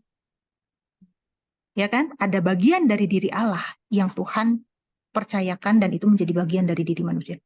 Binatang tidak dikasih nafas Allah. Manusia dikasih nafas Allah. Maka manusia menjadi dalam tanda kutip sekualitas dengan Allah. Kekal ke depan sejak dihembuskan nafas Allah. Kalau Allah kan kekal ke belakang dan ke depan. Nah, itu kan unsur yang luar biasa. Allah itu rela membagi karakternya di dalam hidup kita, sifat-sifatnya, kekekalannya dalam hidup kita. Menghembuskan nafasnya. Nah, inilah yang akan kita bawa ke kekekalan. Sejak dihembuskan nafas Allah, manusia menjadi hidup, makhluk yang hidup. Hidup selama-lamanya, tidak akan pernah hilang. Tidak akan pernah nihil. Karena pernah dihembuskan nafas Allah. Nah, masalahnya roh atau nurani, nesyamah yang ada di dalam diri kita itu yang harus kita warnai supaya serupa dengan Allah. Nah, membentuk jiwa itu gimana? Saya sebetulnya lebih senang pakai kata nurani, bukan jiwa. Karena jiwa itu adalah pertemuan antara roh dan tubuh. Sakit jiwa bisa diobati kan? Diobatinya pakai obat dokter, masuknya ke ini, masuknya ke mulut, masuknya ke biologis. Nah, jiwa itu adalah pertemuan antara roh dan tubuh. Di dalam jiwa itu ada pikiran, ada perasaan, ada keinginan. Bagaimana kita membentuk karakter jiwa kita? Seorang bayi lahir itu karakteristiknya belum ada loh jiwanya. Tapi bagaimana dia dididik sama orang tuanya itu yang membentuk dia kan. Orang tuanya kasar, dia jadi orang yang kasar. Orang tuanya punya etika yang bagus, dia memiliki jiwa yang sopan santun. Misalnya seperti itu, karakteristik jiwa. Itu kan, jiwa itu kan masuk dari mata dan telinga. Tubuh ini adalah jendela bagi jiwa. Nah, jiwa ini nanti mewarnai nasyamah atau karakteristik dari roh. Dan itulah yang akan dihakimi. Itulah yang akan kita perhadapkan ke kekekalan. Di Daniel 12 dikatakan nanti semuanya itu akan dibangkitkan. Sebagian untuk menerima kehinaan kekal, sebagian untuk menerima kemuliaan kekal. Itu di kitab Daniel. Semua akan dibangkitkan, tapi sebagian untuk menerima kehinaan kekal, sebagian untuk kemuliaan kekal. Jadi tidak ada yang namanya nihil sejak manusia dihembuskan nafas Allah. Menjadi makhluk yang hidup selama-lamanya, dalam arti kan tadi saya bilang kan kematian dan kehidupan secara teologis itu bukan biologis ya, tetapi bagaimana karena sejak dihembuskan nafas Allah itu manusia udah hidup gitu, nggak bisa mati, nggak bisa nggak ada, seperti Allah nggak bisa nggak ada gitu. Nah, tapi kematian itu adalah keterpisahan dari Allah selama-lamanya. Nah, tentang purgatori itu ayat-ayatnya memang diambil dari Deuterokanonika. Bagaimana ketika zaman Makabe, mereka melakukan perang yang orang perjanjian lama itu ya, kalau perang itu pasti perang itu perang suci gitu, perang jihad gitu ya. Perang demi nama Yahweh gitu. Selalu begitu kan? Misalnya Daud aja waktu perang. Waktu perang gitu dia minta ransum. Kita nggak punya apa-apa nih. Minta dong sama itu apa? Sama imam. Minta dong. Terus imamnya bilang, ya kami cuma punya roti sajian yang bekas kemarin, yang harusnya kita makan, imam-imam makan gitu. Roti sajian kan selalu diganti, yang bekas itu dimakan sama imam. Orang jemaat biasa nggak boleh makan itu. Terus Daud bilang, nggak apa-apa lah, itu juga lah. Orang-orangku bersih kok. Nah, mereka kalau perang itu kan perang Yahweh. Jadi harus kudus. Termasuk nggak boleh tidur sama istrinya. Begitu juga kan Uria. Waktu pulang itu disuruh tidur sama Batseba buat nutupin kelakuannya Daud tuh. Nggak mau Uria. Padahal Uria tuh orang head. Tapi dia betul-betul mengadopsi agama Yudaisme. Cara-cara Yudaisme gitu. Nah, purgatori ini muncul di zaman intertestamental. Di mana ketika itu ada perang Makabe. Nah, orang-orang yang perang ini kan melawan orang kafir gitu ya, membunuh dan sebagainya, kemudian mati. Entah mereka mungkin masuk ke kena orang kafir atau gimana. Dan karena keadaan yang mendesak itu, keadaan darurat itu, mereka tidak sempat mentahirkan diri. Maka kemudian ketika mereka menang perang, orang-orang Makabe ini kemudian mendoakan arwah mereka supaya mereka itu disucikan dan boleh masuk ke dalam surga gitu. Nah, kemudian ini berkembanglah penafsiran-penafsiran. Nah, kenapa bisa ada penafsiran-penafsiran yang berbeda seperti ini? Ya, karena memang kadangkala Tuhan itu menuliskan Alkitab itu kan kalau tidak dipahami dengan benar itu jadi salah. Segala tulisan yang tulisan-tulisan di kitab suci ini tidak boleh kamu tafsirkan menurut kehendakmu sendiri, sebab tidak ada kitab suci ini dihasilkan dari kehendak manusia, tetapi setiap nubuat itu dihasilkan dari kehendak Allah, gitu kan? Katanya Petrus kan? Katanya Petrus kan tidak boleh ditafsirkan menurut kemauan sendiri. Nah, kalau ada sesuatu yang tidak jelas di dalam Alkitab, memang Allah membuatnya begitu supaya manusia tekun untuk menggali Alkitab. Tekun untuk mendekat kepada Tuhan sehingga Roh Kudus memberikan pencerahan apa sih maksudnya. Nah, Oleh karena itu banyak penafsiran yang berbeda-beda. Sejak zaman dulu pun orang Israel punya penafsiran yang berbeda-beda. Contohnya Saduki sama Farisi. Di Farisi aja ada dua mazhab di zaman Tuhan Yesus itu. Ada mazhab Hillel, ada mazhab Shammai. Hillel yang lebih toleran, sama yang lebih keras. Dari dulu cara membaca kitab suci itu selalu berbeda-beda. Gitu. Nah, orang Kristen juga ternyata seperti itu. Jadi kalau ada perbedaan pembacaan, penafsiran, ya memang kenapa? Karena kadangkala di dalam kitab suci itu tidak jelas ya apa artinya, atau misalnya Petrus pernah ngomong, Petrus tuh seniornya Paulus pernah ngomong, tulisan-tulisannya si Paulus itu ruwet, susah katanya. Sehingga orang yang nggak paham itu akhirnya menafsirkan itu salah dan menjadi kebinasaan bagi mereka. Nah, contoh-contohnya itu. Pernah baca nggak? Jadi kitab suci itu memang nggak boleh ditafsirkan menurut ini sendiri ya, menurut. Nah, ini ya saya share sedikit ya. Saya share. Ini misalnya. Nah, anggaplah kesabaran Tuhan kita sebagai kesempatan bagimu untuk beroleh selamat, seperti juga Paulus, saudara kita yang kekasih, telah menulis kepadamu menurut hikmat yang dikaruniakan kepadanya. Hal itu dibuatnya dalam semua suratnya, apabila ia bicara tentang perkara-perkara ini. Dalam surat-suratnya Paulus itu, ada hal-hal yang sukar dipahami.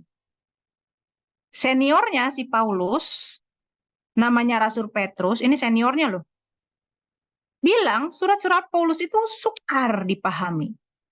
Nah, sehingga orang yang tidak paham, zaman itu ya, zaman yang sama waktu Paulus masih hidup, orang nggak paham dan tidak teguh imannya, memutar balikannya menjadi kebinasaan mereka sendiri. Sama seperti yang juga mereka buat dengan tulisan-tulisan yang lain. Tulisan-tulisan yang lain itu apa ya? Kitab suci. Nah, kitab suci itu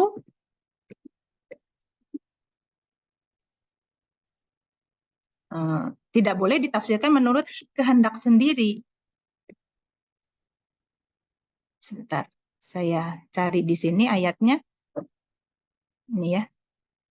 Nah, yang terutama harus kamu ketahui, 2 Petrus 1 ayat 20, bahwa nubuat dalam kitab suci tidak boleh ditafsirkan menurut kehendak sendiri. Artinya ada nggak orang yang menafsirkan menurut kehendak sendiri? Ada. Tadi juga Petrus juga bilang, surat-surat yang lain pun mereka tafsirkan menurut kehendak sendiri, sehingga menjadi kebinasaan. Nah, sebab tidak pernah nubuat dihasilkan oleh kehendak manusia, tapi oleh dorongan Roh Kudus. Orang berbicara atas nama Allah. Jadi memang dari dulu, banyak orang yang nggak paham tentang kitab suci, dan berusaha untuk menafsirkan menurut kehendak mereka sendiri, menurut pemahaman mereka sendiri, dan akhirnya menjadi kebinasaan. Perbedaan penafsiran itu ada sejak, bukan cuma perjanjian baru, sejak perjanjian lama. Ya, misalnya ada Saduki, ada Farisi, ada Shammai, ada Hillel, ya, di Farisi sendiri mazhabnya beda-beda. Nah, kenapa? Karena Tuhan ingin ketekunan kita. Ketika Tuhan kasih firman-Nya, kita nggak paham, kita tanya. Dan Tuhan itu bukan Tuhan yang murahan. Tuhan pengen melihat kesungguhan kita. Nah, kepada orang-orang yang haus dan lapar akan Tuhan, pasti Tuhan akan bukakan, Tuhan akan singkapkan. Ini loh artinya apa yang sebenarnya. Oleh Roh Kudus yang mengilhami juga para penulis Alkitab. Itu akan berbicara kepada kita, ini maksudnya apa. Gitu. Maka disebut sebagai rahasia kerajaan surga ya, dan juga ada ayat-ayat tentang selaput diangkat dan lain-lain. Jadi memang ini kayak semacam ujian yang terbaik yang versinya cuma Tuhan yang tahu. Mungkin ya. Iya. Iya. Karena ini pertanyaan berikutnya kebanyakan tentang memerintah bersama Tuhan, kan itu di Wahyu 20, engkau akan memerintah bersamaku. Ada beberapa pertanyaan. Kan kalau memerintah bersama Tuhan kita lihat sebagai konteks sekarang seperti government, berarti kita jadi kayak PNS ya. Nanti jadi pejabat lah, pemerintah kota. Pertanyaannya, apa nasib orang yang nggak percaya di dalam pemerintahan tersebut? Terus dan bagaimana dengan orang-orang percaya tapi nggak terpilih? Apakah semua orang percaya pasti terpilih? Baik, pilihan itu bukan suka-sukanya Tuhan ya. gue suka sama ini karena dia misalnya karena dia sama gitu ya. Kan kalau orang kan suka gitu ya, oh karakternya sama nih, sama suka bercanda, oh yang itu serius gue nggak suka gitu. Atau yang serius suka sama orang serius, ini kalau kalau ngomong pinter, mikir gitu, suka yang itu ngomongnya bercanda terus sebel, gue capek gue gitu ya. Nah, bukan karena seperti itu. Jadi pemilihan itu pasti ada kriterianya kan. Dalam pemerintahan yang sekarang, ya sebentar, saya tulis dulu supaya nggak lupa mas pertanyaan. Nah, dalam pemerintahan yang sekarang, Pak Jokowi misalnya, dalam 2 kabinetnya, dalam 2 kali periode pemerintahannya maksud saya, itu ada orang-orang yang bisa dia ajak kerjasama, tapi juga ada orang yang awalnya diangkat dan cepat-cepat diganti karena kinerjanya nggak sejalan. Tapi ada orang yang bertahan sejak awal 2014 ya, sampai sekarang masih tetap itu aja. Misalnya Bu Sri, Bu Retno, ya kan? Itu adalah orang-orang yang mungkin menurut Pak Jokowi ini sepikiran dan seperasaan dengan saya nih, sekinerja dengan saya nih, sevisi dengan saya nih, semisi dengan saya nih, ya. Tapi ada orang-orang yang baru berjalan 1 tahun ganti, 2 tahun ganti, dan memang kita lihat, wah ternyata memang nggak berprestasi gitu ya. Ya wajar lah dia diganti gitu kan, sama yang lebih baik misalnya. Nah, kalau untuk pemerintahan negara Indonesia aja, seorang Presiden Jokowi bisa seperti itu. Tentu di kerajaan Allah juga seperti itu. Orang yang memerintah itu yang gimana sih? Tadi misalnya ayat-ayat yang saya berikan, contohnya misalnya adalah orang-orang yang rela meninggalkan segala sesuatu demi Yesus. Nah, jadi yang memerintah kelak di kerajaan Allah adalah orang-orang yang sepikiran dan seperasaan dengan Yesus. Atau mencapai keserupaan dengan Allah. Nah, bagaimana kita bisa sepikiran dan seperasaan dengan Yesus? Ya kita harus sejak di bumi ini mengumpulkan harta di kerajaan surga itu mengubah karakter kita menjadi serupa dengan Yesus. Ini bukan soal pelayanan, tentu kita harus pelayanan. Bukan soal persembahan, tentu kita harus persembahan. Tapi itu adalah bagian kecil dari proses kita menjadi seperti Yesus. Kita rela kehilangan harta demi kerajaan Allah, itu adalah bagian kecil. Bagian utamanya adalah merubah karakter kita, sepikiran dan seperasaan dengan Tuhan Yesus. Bagaimana sih ketika kita difitnah, kita bisa mengampuni? Contohnya seperti itu. Bagaimana sih kita merubah karakter kita yang asalnya kita emosian, terus kita belajar untuk menjadi lebih sabar. Nah, itu kan seperti itu. Nah, orang-orang yang seperti inilah yang bisa dipercaya kelak masuk ke dunia yang akan datang. Nah, sedangkan masyarakatnya, ada nggak sih orang Kristen yang nggak mencapai itu? Oh, banyak. Banyak orang Kristen yang males untuk berubah karakternya. Gue kan gini, lu belum tahu siapa gue? Ya gue sama gini orangnya, gitu. Ya kan? Ada orang-orang yang nggak mau berubah. Nah, udah cukup lah gue begini. Nah, padahal kita itu dipilih, kalau kita itu menjadi seorang Kristen, mengenal Yesus, itu kita adalah orang-orang pilihan. Kita diberi anugerah untuk mengenal Yesus, itu adalah keistimewaan.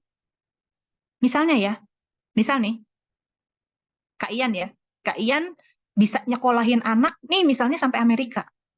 Tapi anaknya bilang, nggak sampai SD aja misalnya gitu ya. Misal nih ya, sorry ya, misal. Itu kan berarti menyanyiakan anugerah kan? Nah kita ini orang pilihan.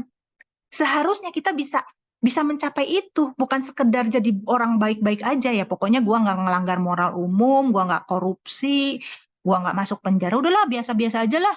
Ngapain sih capek-capek merubah karakter gitu? Udahlah, ngapain sih gitu. Nah berarti kita menyanyiakan anugerah. Nah untuk orang-orang lain, ada nggak sih yang bisa masuk kerajaan surga? Ada. Dan syaratnya adalah mereka semua dihakimi menurut hati nurani, menurut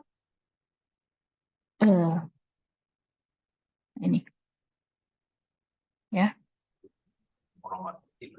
Roma pasal 2. Apabila bangsa-bangsa lain yang tidak memiliki hukum Taurat oleh dorongan sendiri yang melakukan apa yang dituntut hukum Taurat, bangsa-bangsa lain, orang Yunani, orang Romawi, gitu ya, kan nggak punya tuh hukum Taurat kayak orang Yahudi. Nah, tapi melakukan apa yang dituntut hukum Taurat. Hukum Taurat itu bilang apa? Hormati orang tua, jangan membunuh, jangan berzina, jangan mencuri, jangan mengucapkan saksi dusta, jangan bohong, gitu ya.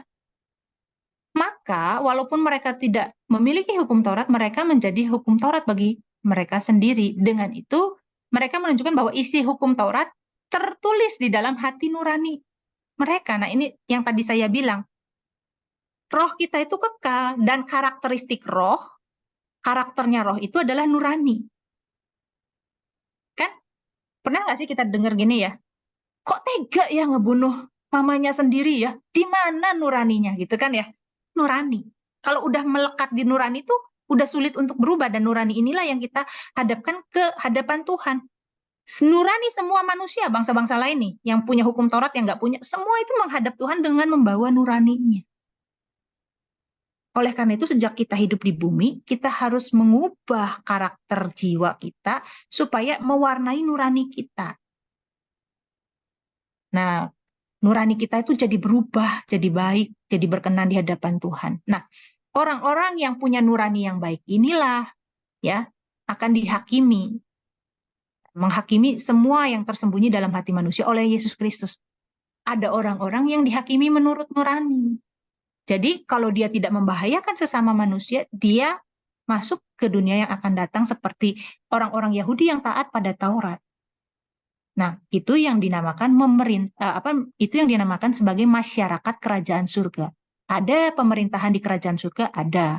Jadi kerajaan surga itu seperti di dunia ini, ada pemerintahan, tetapi bukan pemerintahan yang monarki, demokrasi lah, segala macam, tapi teokrasi. Di mana Allah sebagai pemimpin tertinggi, pucuk pemerintahan tertinggi. Dan itu pun sebetulnya orang Israel di perjanjian lama sebelum ada raja, itu orang Israel kan teokrasi sejak zamannya Musa itu. Sampai mereka minta raja kepada Samuel. Samuel ngambek, jengkel, Tuhan bilang, sebetulnya yang mereka tolak itu bukan kamu Samuel, tapi aku. Mereka menolak pemerintahan teokrasi mengubah menjadi monarki. Nah, dikembalikan lagi ini nanti. Gitu. Jadi hanya orang-orang yang sepikiran dan seperasaan dengan Tuhan Yesus, ya, itu yang akan memerintah di kerajaan Allah.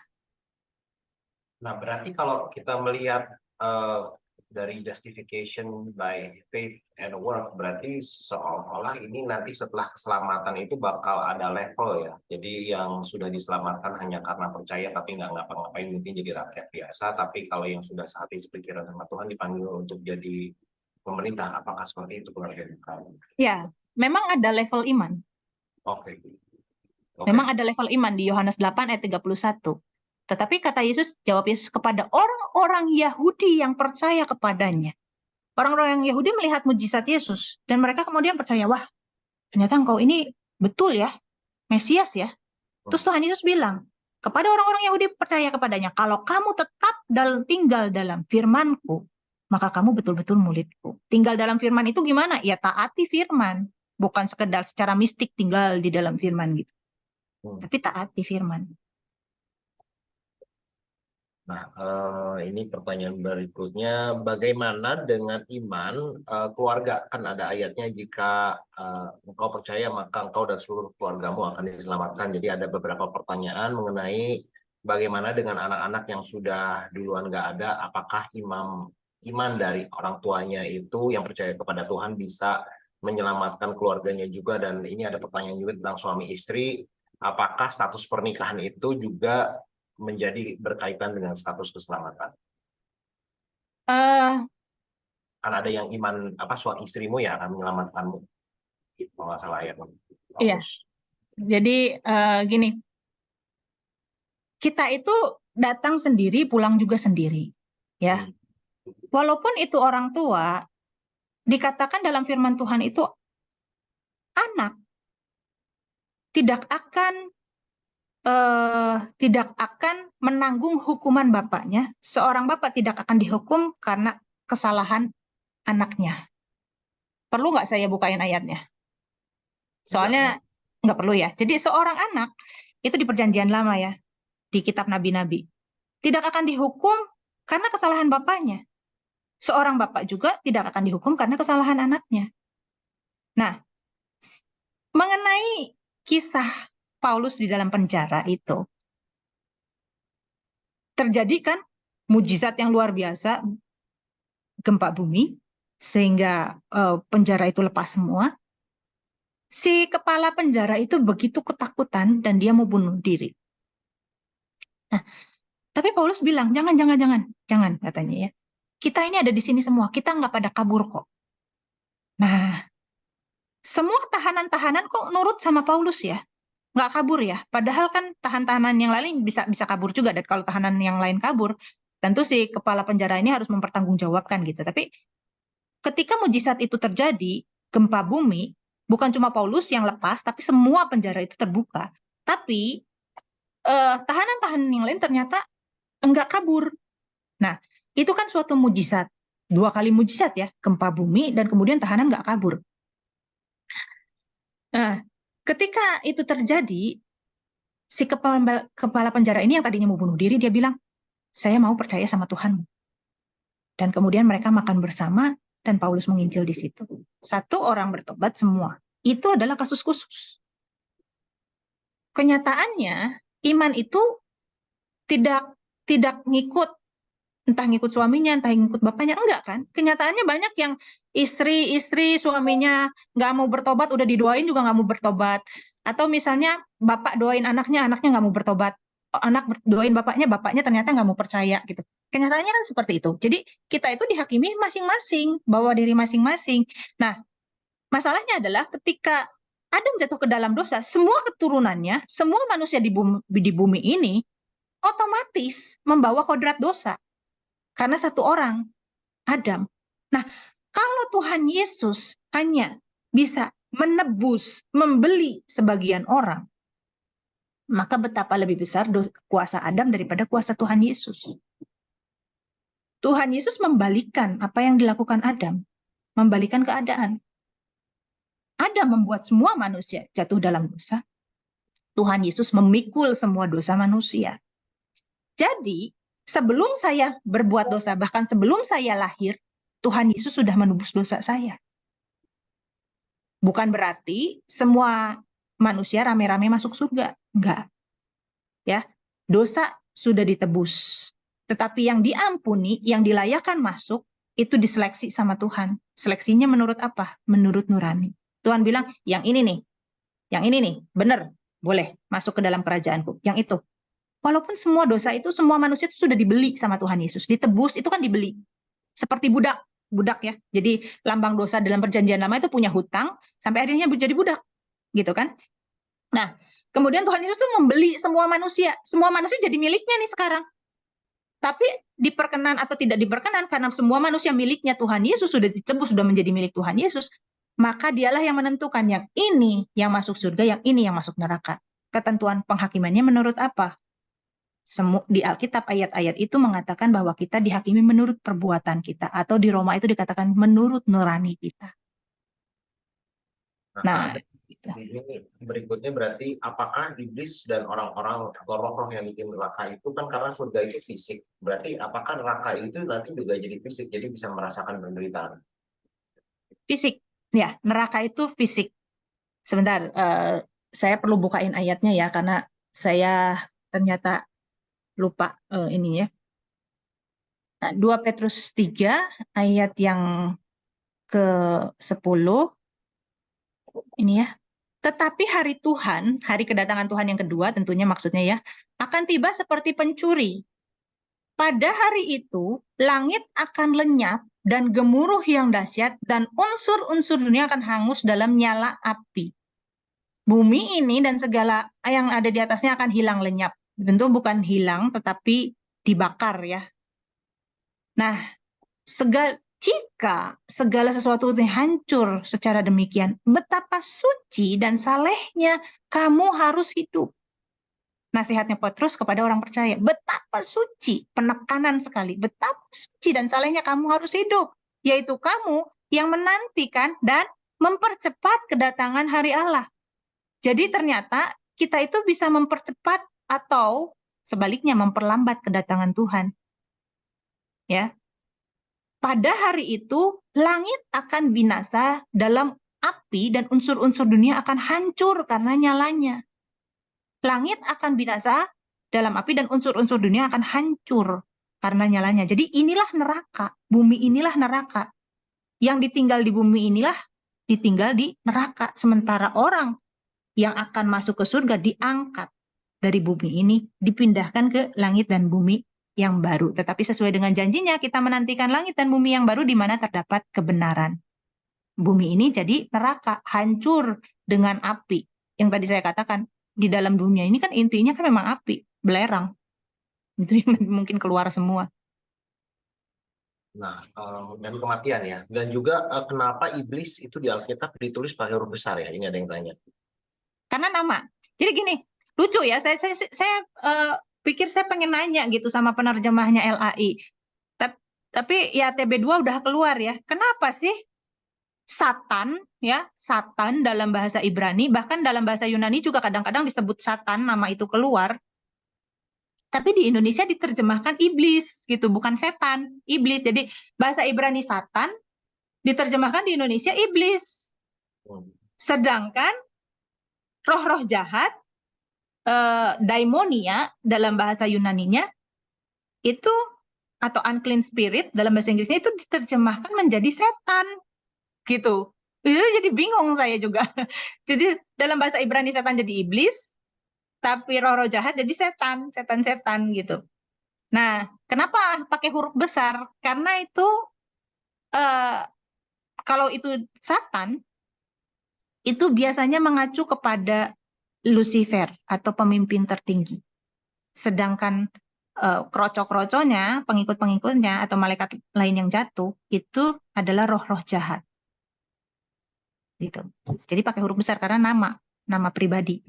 Nah, pertanyaan di Q&A udah habis. Sekarang kita masuk ke chat ya, Kak. Dan nanti mungkin karena waktu masih ada, untuk teman-teman di online yang nanti mau tanya, tolong bisa raise hand nanti dari admin bisa unmute juga. Ini ada 2 pertanyaan, saya sekaligus tanya ya. Jadi apakah ini tentang kategori keselamatan anak-anak? Bagaimana dengan yang belum dewasa, bayi? Apakah akan ikut dihakimi? Apakah ada batasan penghakiman seperti kita batasan dewasa di 17 tahun? Dan bagaimana nasib dengan anak-anak yang berkebutuhan khusus? Bagaimana nasib keselamatannya? Gini, manusia itu kan nggak bisa milih ya, lahir di mana, dari siapa, gitu kan ya. Zaman kapan, di mana tempatnya, di negara mana, kita nggak bisa milih. Saya nggak bisa milih, saya pengen jadi orang Afrika gitu. Saya nggak bisa milih, saya pengen jadi orang Jepang atau orang bule sekalian. Ya, saya nggak bisa milih. Nah, karena orang nggak bisa milih di mana dia dilahirkan, karena itulah kelahiran adalah takdir yang mati. Nah, manusia itu secara otomatis mewarisi kodrat dosa.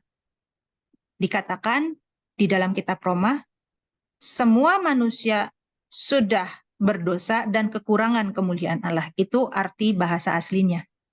Tidak ada kata berbuat dan tidak ada kata kehilangan. Semua orang sudah hamartia atau meleset dan kekurangan kemuliaan Allah. Nah, karena Adam itu membawa kematian. Bagi dosanya Adam itu membawa manusia itu semuanya jadi dosa gitu. Jadi kecenderungannya tuh berdosa gitu. Ya. Ini hal yang nggak bisa saya jawab dalam satu kalimat ya. Nah, ini ya udah kelihatan ya Roma 5 ayat 12. Sebab sama seperti dosa masuk ke dalam dunia oleh satu orang, Adam. Dan karena itu juga maut menjalar pada semua orang. Ya. Tetapi saya loncatin aja ya supaya cepat.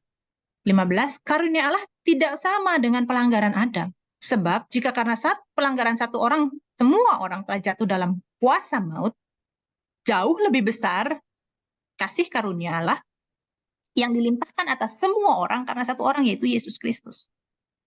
Ya, 19 saya lompatin. Jadi sama seperti ketidaktaatan satu orang, semua orang sudah jadi orang berdosa, demikian juga ketaatan satu orang, semua orang menjadi orang benar. Ya, maksudnya gini, karena Adam, otomatis semua manusia itu harus masuk ke dalam neraka, otomatis. Tapi karena Yesus, semua manusia itu ditebus menjadi miliknya Yesus. Nah, dikatakan di situ lebih besar kuasanya Yesus daripada kuasa dosa Adam. Kalau Yesus hanya menebus sebagian orang, maka kuasa Yesus itu lebih kecil daripada kuasanya Adam. Ya, jadi bayi yang baru lahir pun sudah ditebus 2000 tahun yang lalu. Tadi saya katakan, saya belum lahir pun dosa saya sudah ditebus sama Tuhan. Nah, oleh karena itu setiap manusia dihakimi menurut perbuatan.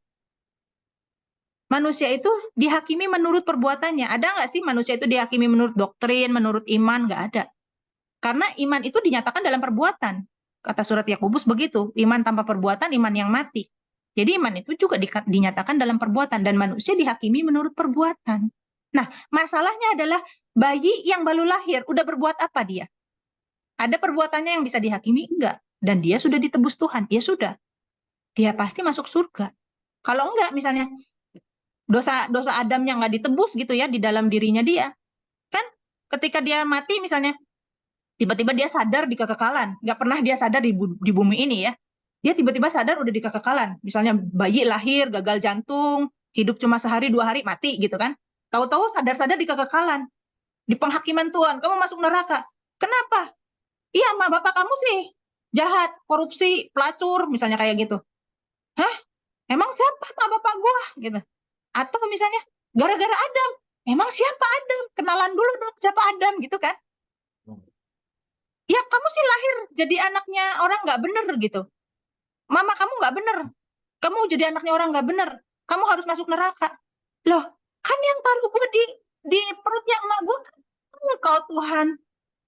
Bukan aku milih loh.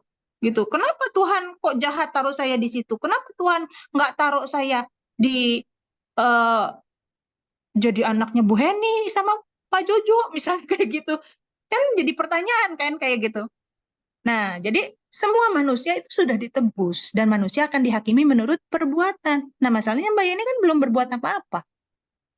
Ya, tidak ada yang bisa dihakimi dan dosanya sudah ditebus Tuhan. Nah, tapi kita yang punya kesempatan hidup, kalau kita orang Kristen, maka sebetulnya kita bukan sekedar nanti mati masuk surga, tapi ada pengharapan yang lebih.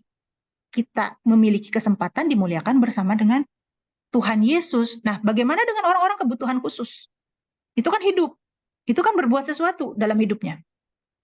Di Alkitab dikatakan, yang tahu banyak, dituntut banyak.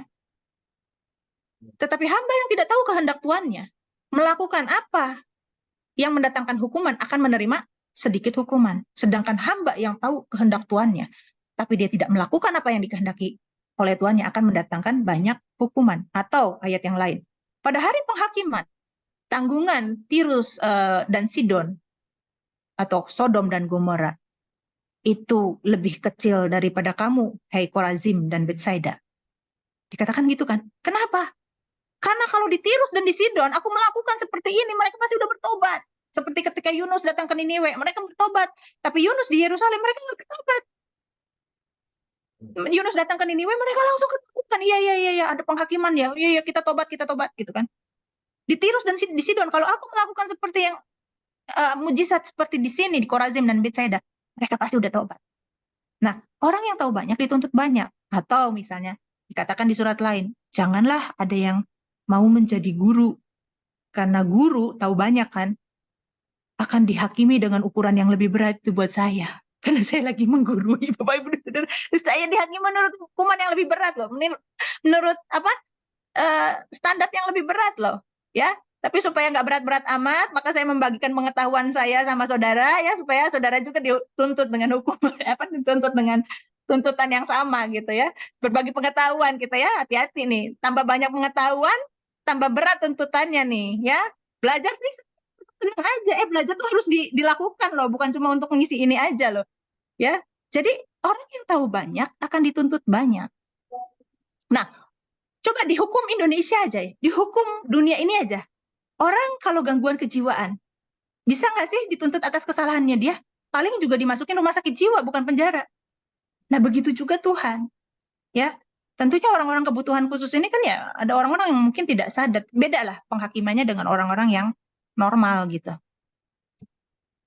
Berarti memang kalau dihakimi secara perbuatan pun adil terhadap orang-orang yang sudah lahir sebelum Yesus disalib ya, yang di Ibrani 11 itu karena iman terhadap forward looking yang akan datang yang dijanjikan Tuhan.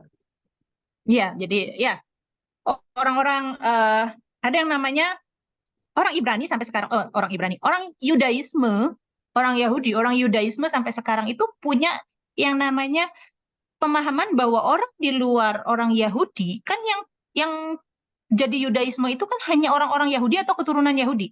Tetapi orang-orang di luar orang Yahudi itu hanya dituntut hukum Nuh atau Noahid Law. Nah, itu orang Yudaisme sampai sekarang punya konsep itu.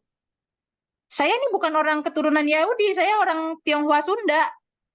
Maka saya nggak bisa untuk otomatis jadi agama Yudaisme gitu. Tapi kalau mau maksa nggak apa-apa sih, tapi harus nurutin yang banyak. Jadi buat mereka, kamu itu bisa kok masuk surga asal menuruti hukum Nuh. Nah itu contohnya misalnya orang Yudaisme punya hukum seperti itu. Sejak zaman dulu.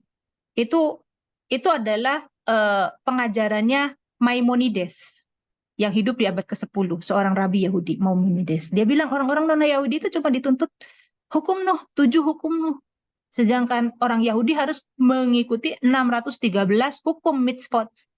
Tapi orang non-Yahudi cukup 7 hukum. Nah, apa itu? Ya tentu perbuatan. Nggak boleh membunuh, nggak boleh berzina. 7 hukum Nuh itu termasuk itu. Nah, jadi memang semua orang itu dihakimi menurut perbuatan. Nah, ini pertanyaan berikutnya mungkin sisa 2 lagi. Nanti coba saya baca yang berikutnya. Kalau saya, ini mungkin konteksnya, saya juga pernah dengar dari penginjil yang bernama Hugh Ross, karena menurut dia, kenapa Tuhan Yesus belum datang, itu karena menunggu sejumlah orang yang sudah sesuai dengan gambaran Kristus untuk mencukupi visi Tuhan tentang surga baru dan bumi baru. Dan saya ingat Kak Son juga pernah bilang waktu itu kalau soal mengabarkan Injil sampai ke ujung dunia dengan adanya handphone, internet, dan segala teknologi, sebenarnya Injil sudah sampai ke ujung dunia. Nah, jadi ini ada satu pertanyaan dari Ibu Leni. Apa yang bisa kita lakukan untuk mempercepat kedatangan hari Tuhan, atau apakah sebenarnya yang kita lakukan yang memperlambat?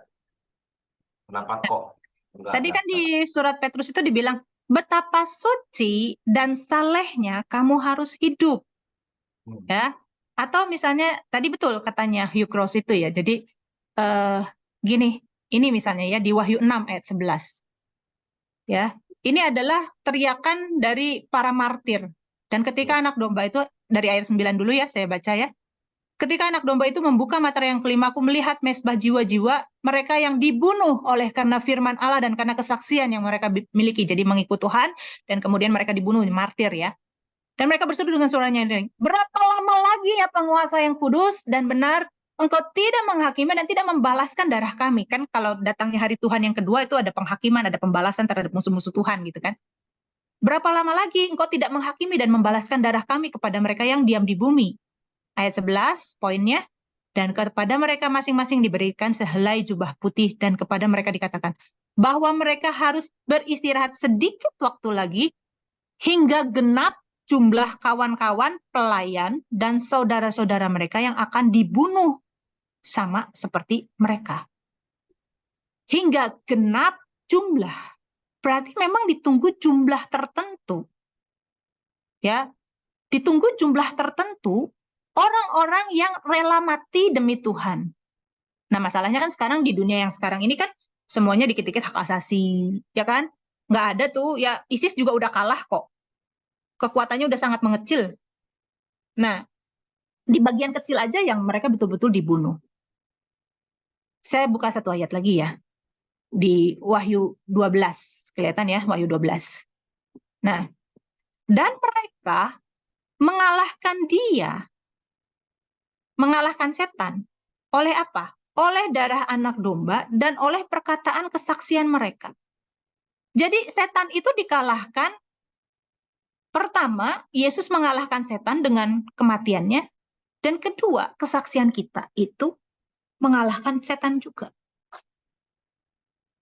Atau di kitab yang lain dikatakan gini, barang siapa mempertahankan nyawanya, ia akan kehilangan nyawanya. Tapi barang siapa rela kehilangan nyawanya karena aku, ia akan memperoleh nyawanya. Nah, kehilangan nyawa, nyawa di situ adalah suke atau jiwa. Di dalam jiwa ada pikiran, perasaan, dan keinginan. Kalau kita mau mematikan pikiran kita, perasaan kita, dan keinginan kita matikan itu, dan kita hidupkan pikiran, perasaan, dan keinginan Allah di dalam hidup kita, maka kita akan memperoleh itu. Nah, itu caranya. Jadi ditunggu orang-orang yang mau bunuh diri. Mari kita bunuh diri bersama, tapi bukan seperti David Kores ya, bunuh diri rame-rame, bukan. Tapi kita membunuh segala keinginan duniawi di dalam hidup kita, supaya kita kelak layak ke langit dan ke kerajaan Allah kelak. Kita matikan segala sesuatu yang duniawi, karena yang duniawi ini akan dibakar di neraka ini, di dunia ini, ditinggalkan di dunia ini. Nah, kalau kita sudah menanggalkan segala sesuatu yang duniawi ini, kita dipindahkan ke dunia yang akan datang dan berhak memerintah bersama dengan Kristus. Ya, jadi kita ini sekarang ini lagi di detox. Mau nggak kita di detox nih? Ya, kayak orang-orang kan ada yang detox minum jus 1 minggu. Sengsara iya, biasanya di lidah sate, ya, rendang. Detox 1 minggu, makan sayuran terus, sengsara nggak? Sengsara, tapi demi kesehatan. Nah, kita detox segala sesuatu yang duniawi kita ini sekarang ini detox supaya kita sepikiran dan seperasaan dengan Tuhan Yesus. Tuhan Yesus bilang, kamu tampar pipi kiri, belikan pipi kanan. Orang ngomongin kita, kita omongin juga balik. Itu tampar pipi kiri, beri pipi kanan bukan? Bukan kan? Berubah. Yuk, orang ngomongin kita, terserah. Pokoknya gue bener di hadapan Tuhan, terserah orang mau bilang apa. Belajar begitu. Nah, itu contoh-contohnya, cara-caranya. Berarti nanti nggak ada karakter dong, semua orang mirip-mirip ya. Jadi Semua template-nya orang sekarakter. Seperti yang Tuhan Yesus gambarkan, karakternya adalah karakter anak Allah yang sulung. Ya.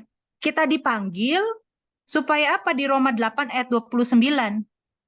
Kita itu orang-orang itu dipanggil untuk kita serupa dengan gambaran anaknya. Serupa. Ya, karakter tentu masih ada.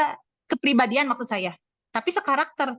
Kepribadian tentu masih ada. Yang introvert, yang extrovert, yang thinking, yang feeling. Pasti masih ada.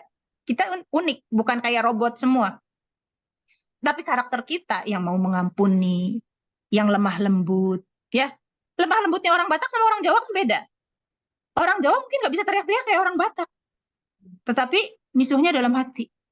Asu, asu kayak gitu ya, tapi dalam hati. Ya, orang Jawa itu kan pakai belangkon kan?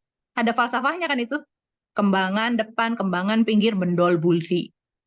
Ya, kayak depan manis-manis tapi di belakang bendol gitu kan. Kalau orang Batak terang-terangan. Nah, apakah lemah lembut itu jadi lemah gemulai? Kan bukan. Orang Batak bisa lemah lembut. Nah, itu karakternya sama, kepribadiannya beda-beda. Kepribadian orang Batak sama orang Jawa beda. Enggak Tuhan hilangkan kebudayaan yang seperti itu, keberagaman yang seperti itu enggak Tuhan hilangkan. Karakteristiknya itu enggak Tuhan hilangkan. Tetapi buah rohnya itulah yang sama semua yang bisa dinikmati Tuhan. Kasih, sukacita, damai sejahtera, kesabaran, kemurahan, kebaikan, kelemah lembutan, penguasaan diri. Itu karakternya yang sama. Nah, ini ada dua, mungkin abis ini pertanyaan saya tutup dulu ya. Nanti kita di tahun depan saya pengen ada kelas keselamatan juga ini karena kelihatannya banyak yang nanya. Jadi pertanyaan yang berikutnya itu bagaimana keadaan surga dan neraka menurut agama lain ketika Tuhan Yesus datang kedua kali? Apa memang benar ada versi surga dan versi agama lain ya? Mungkin ini saya sedikit bantu jawab.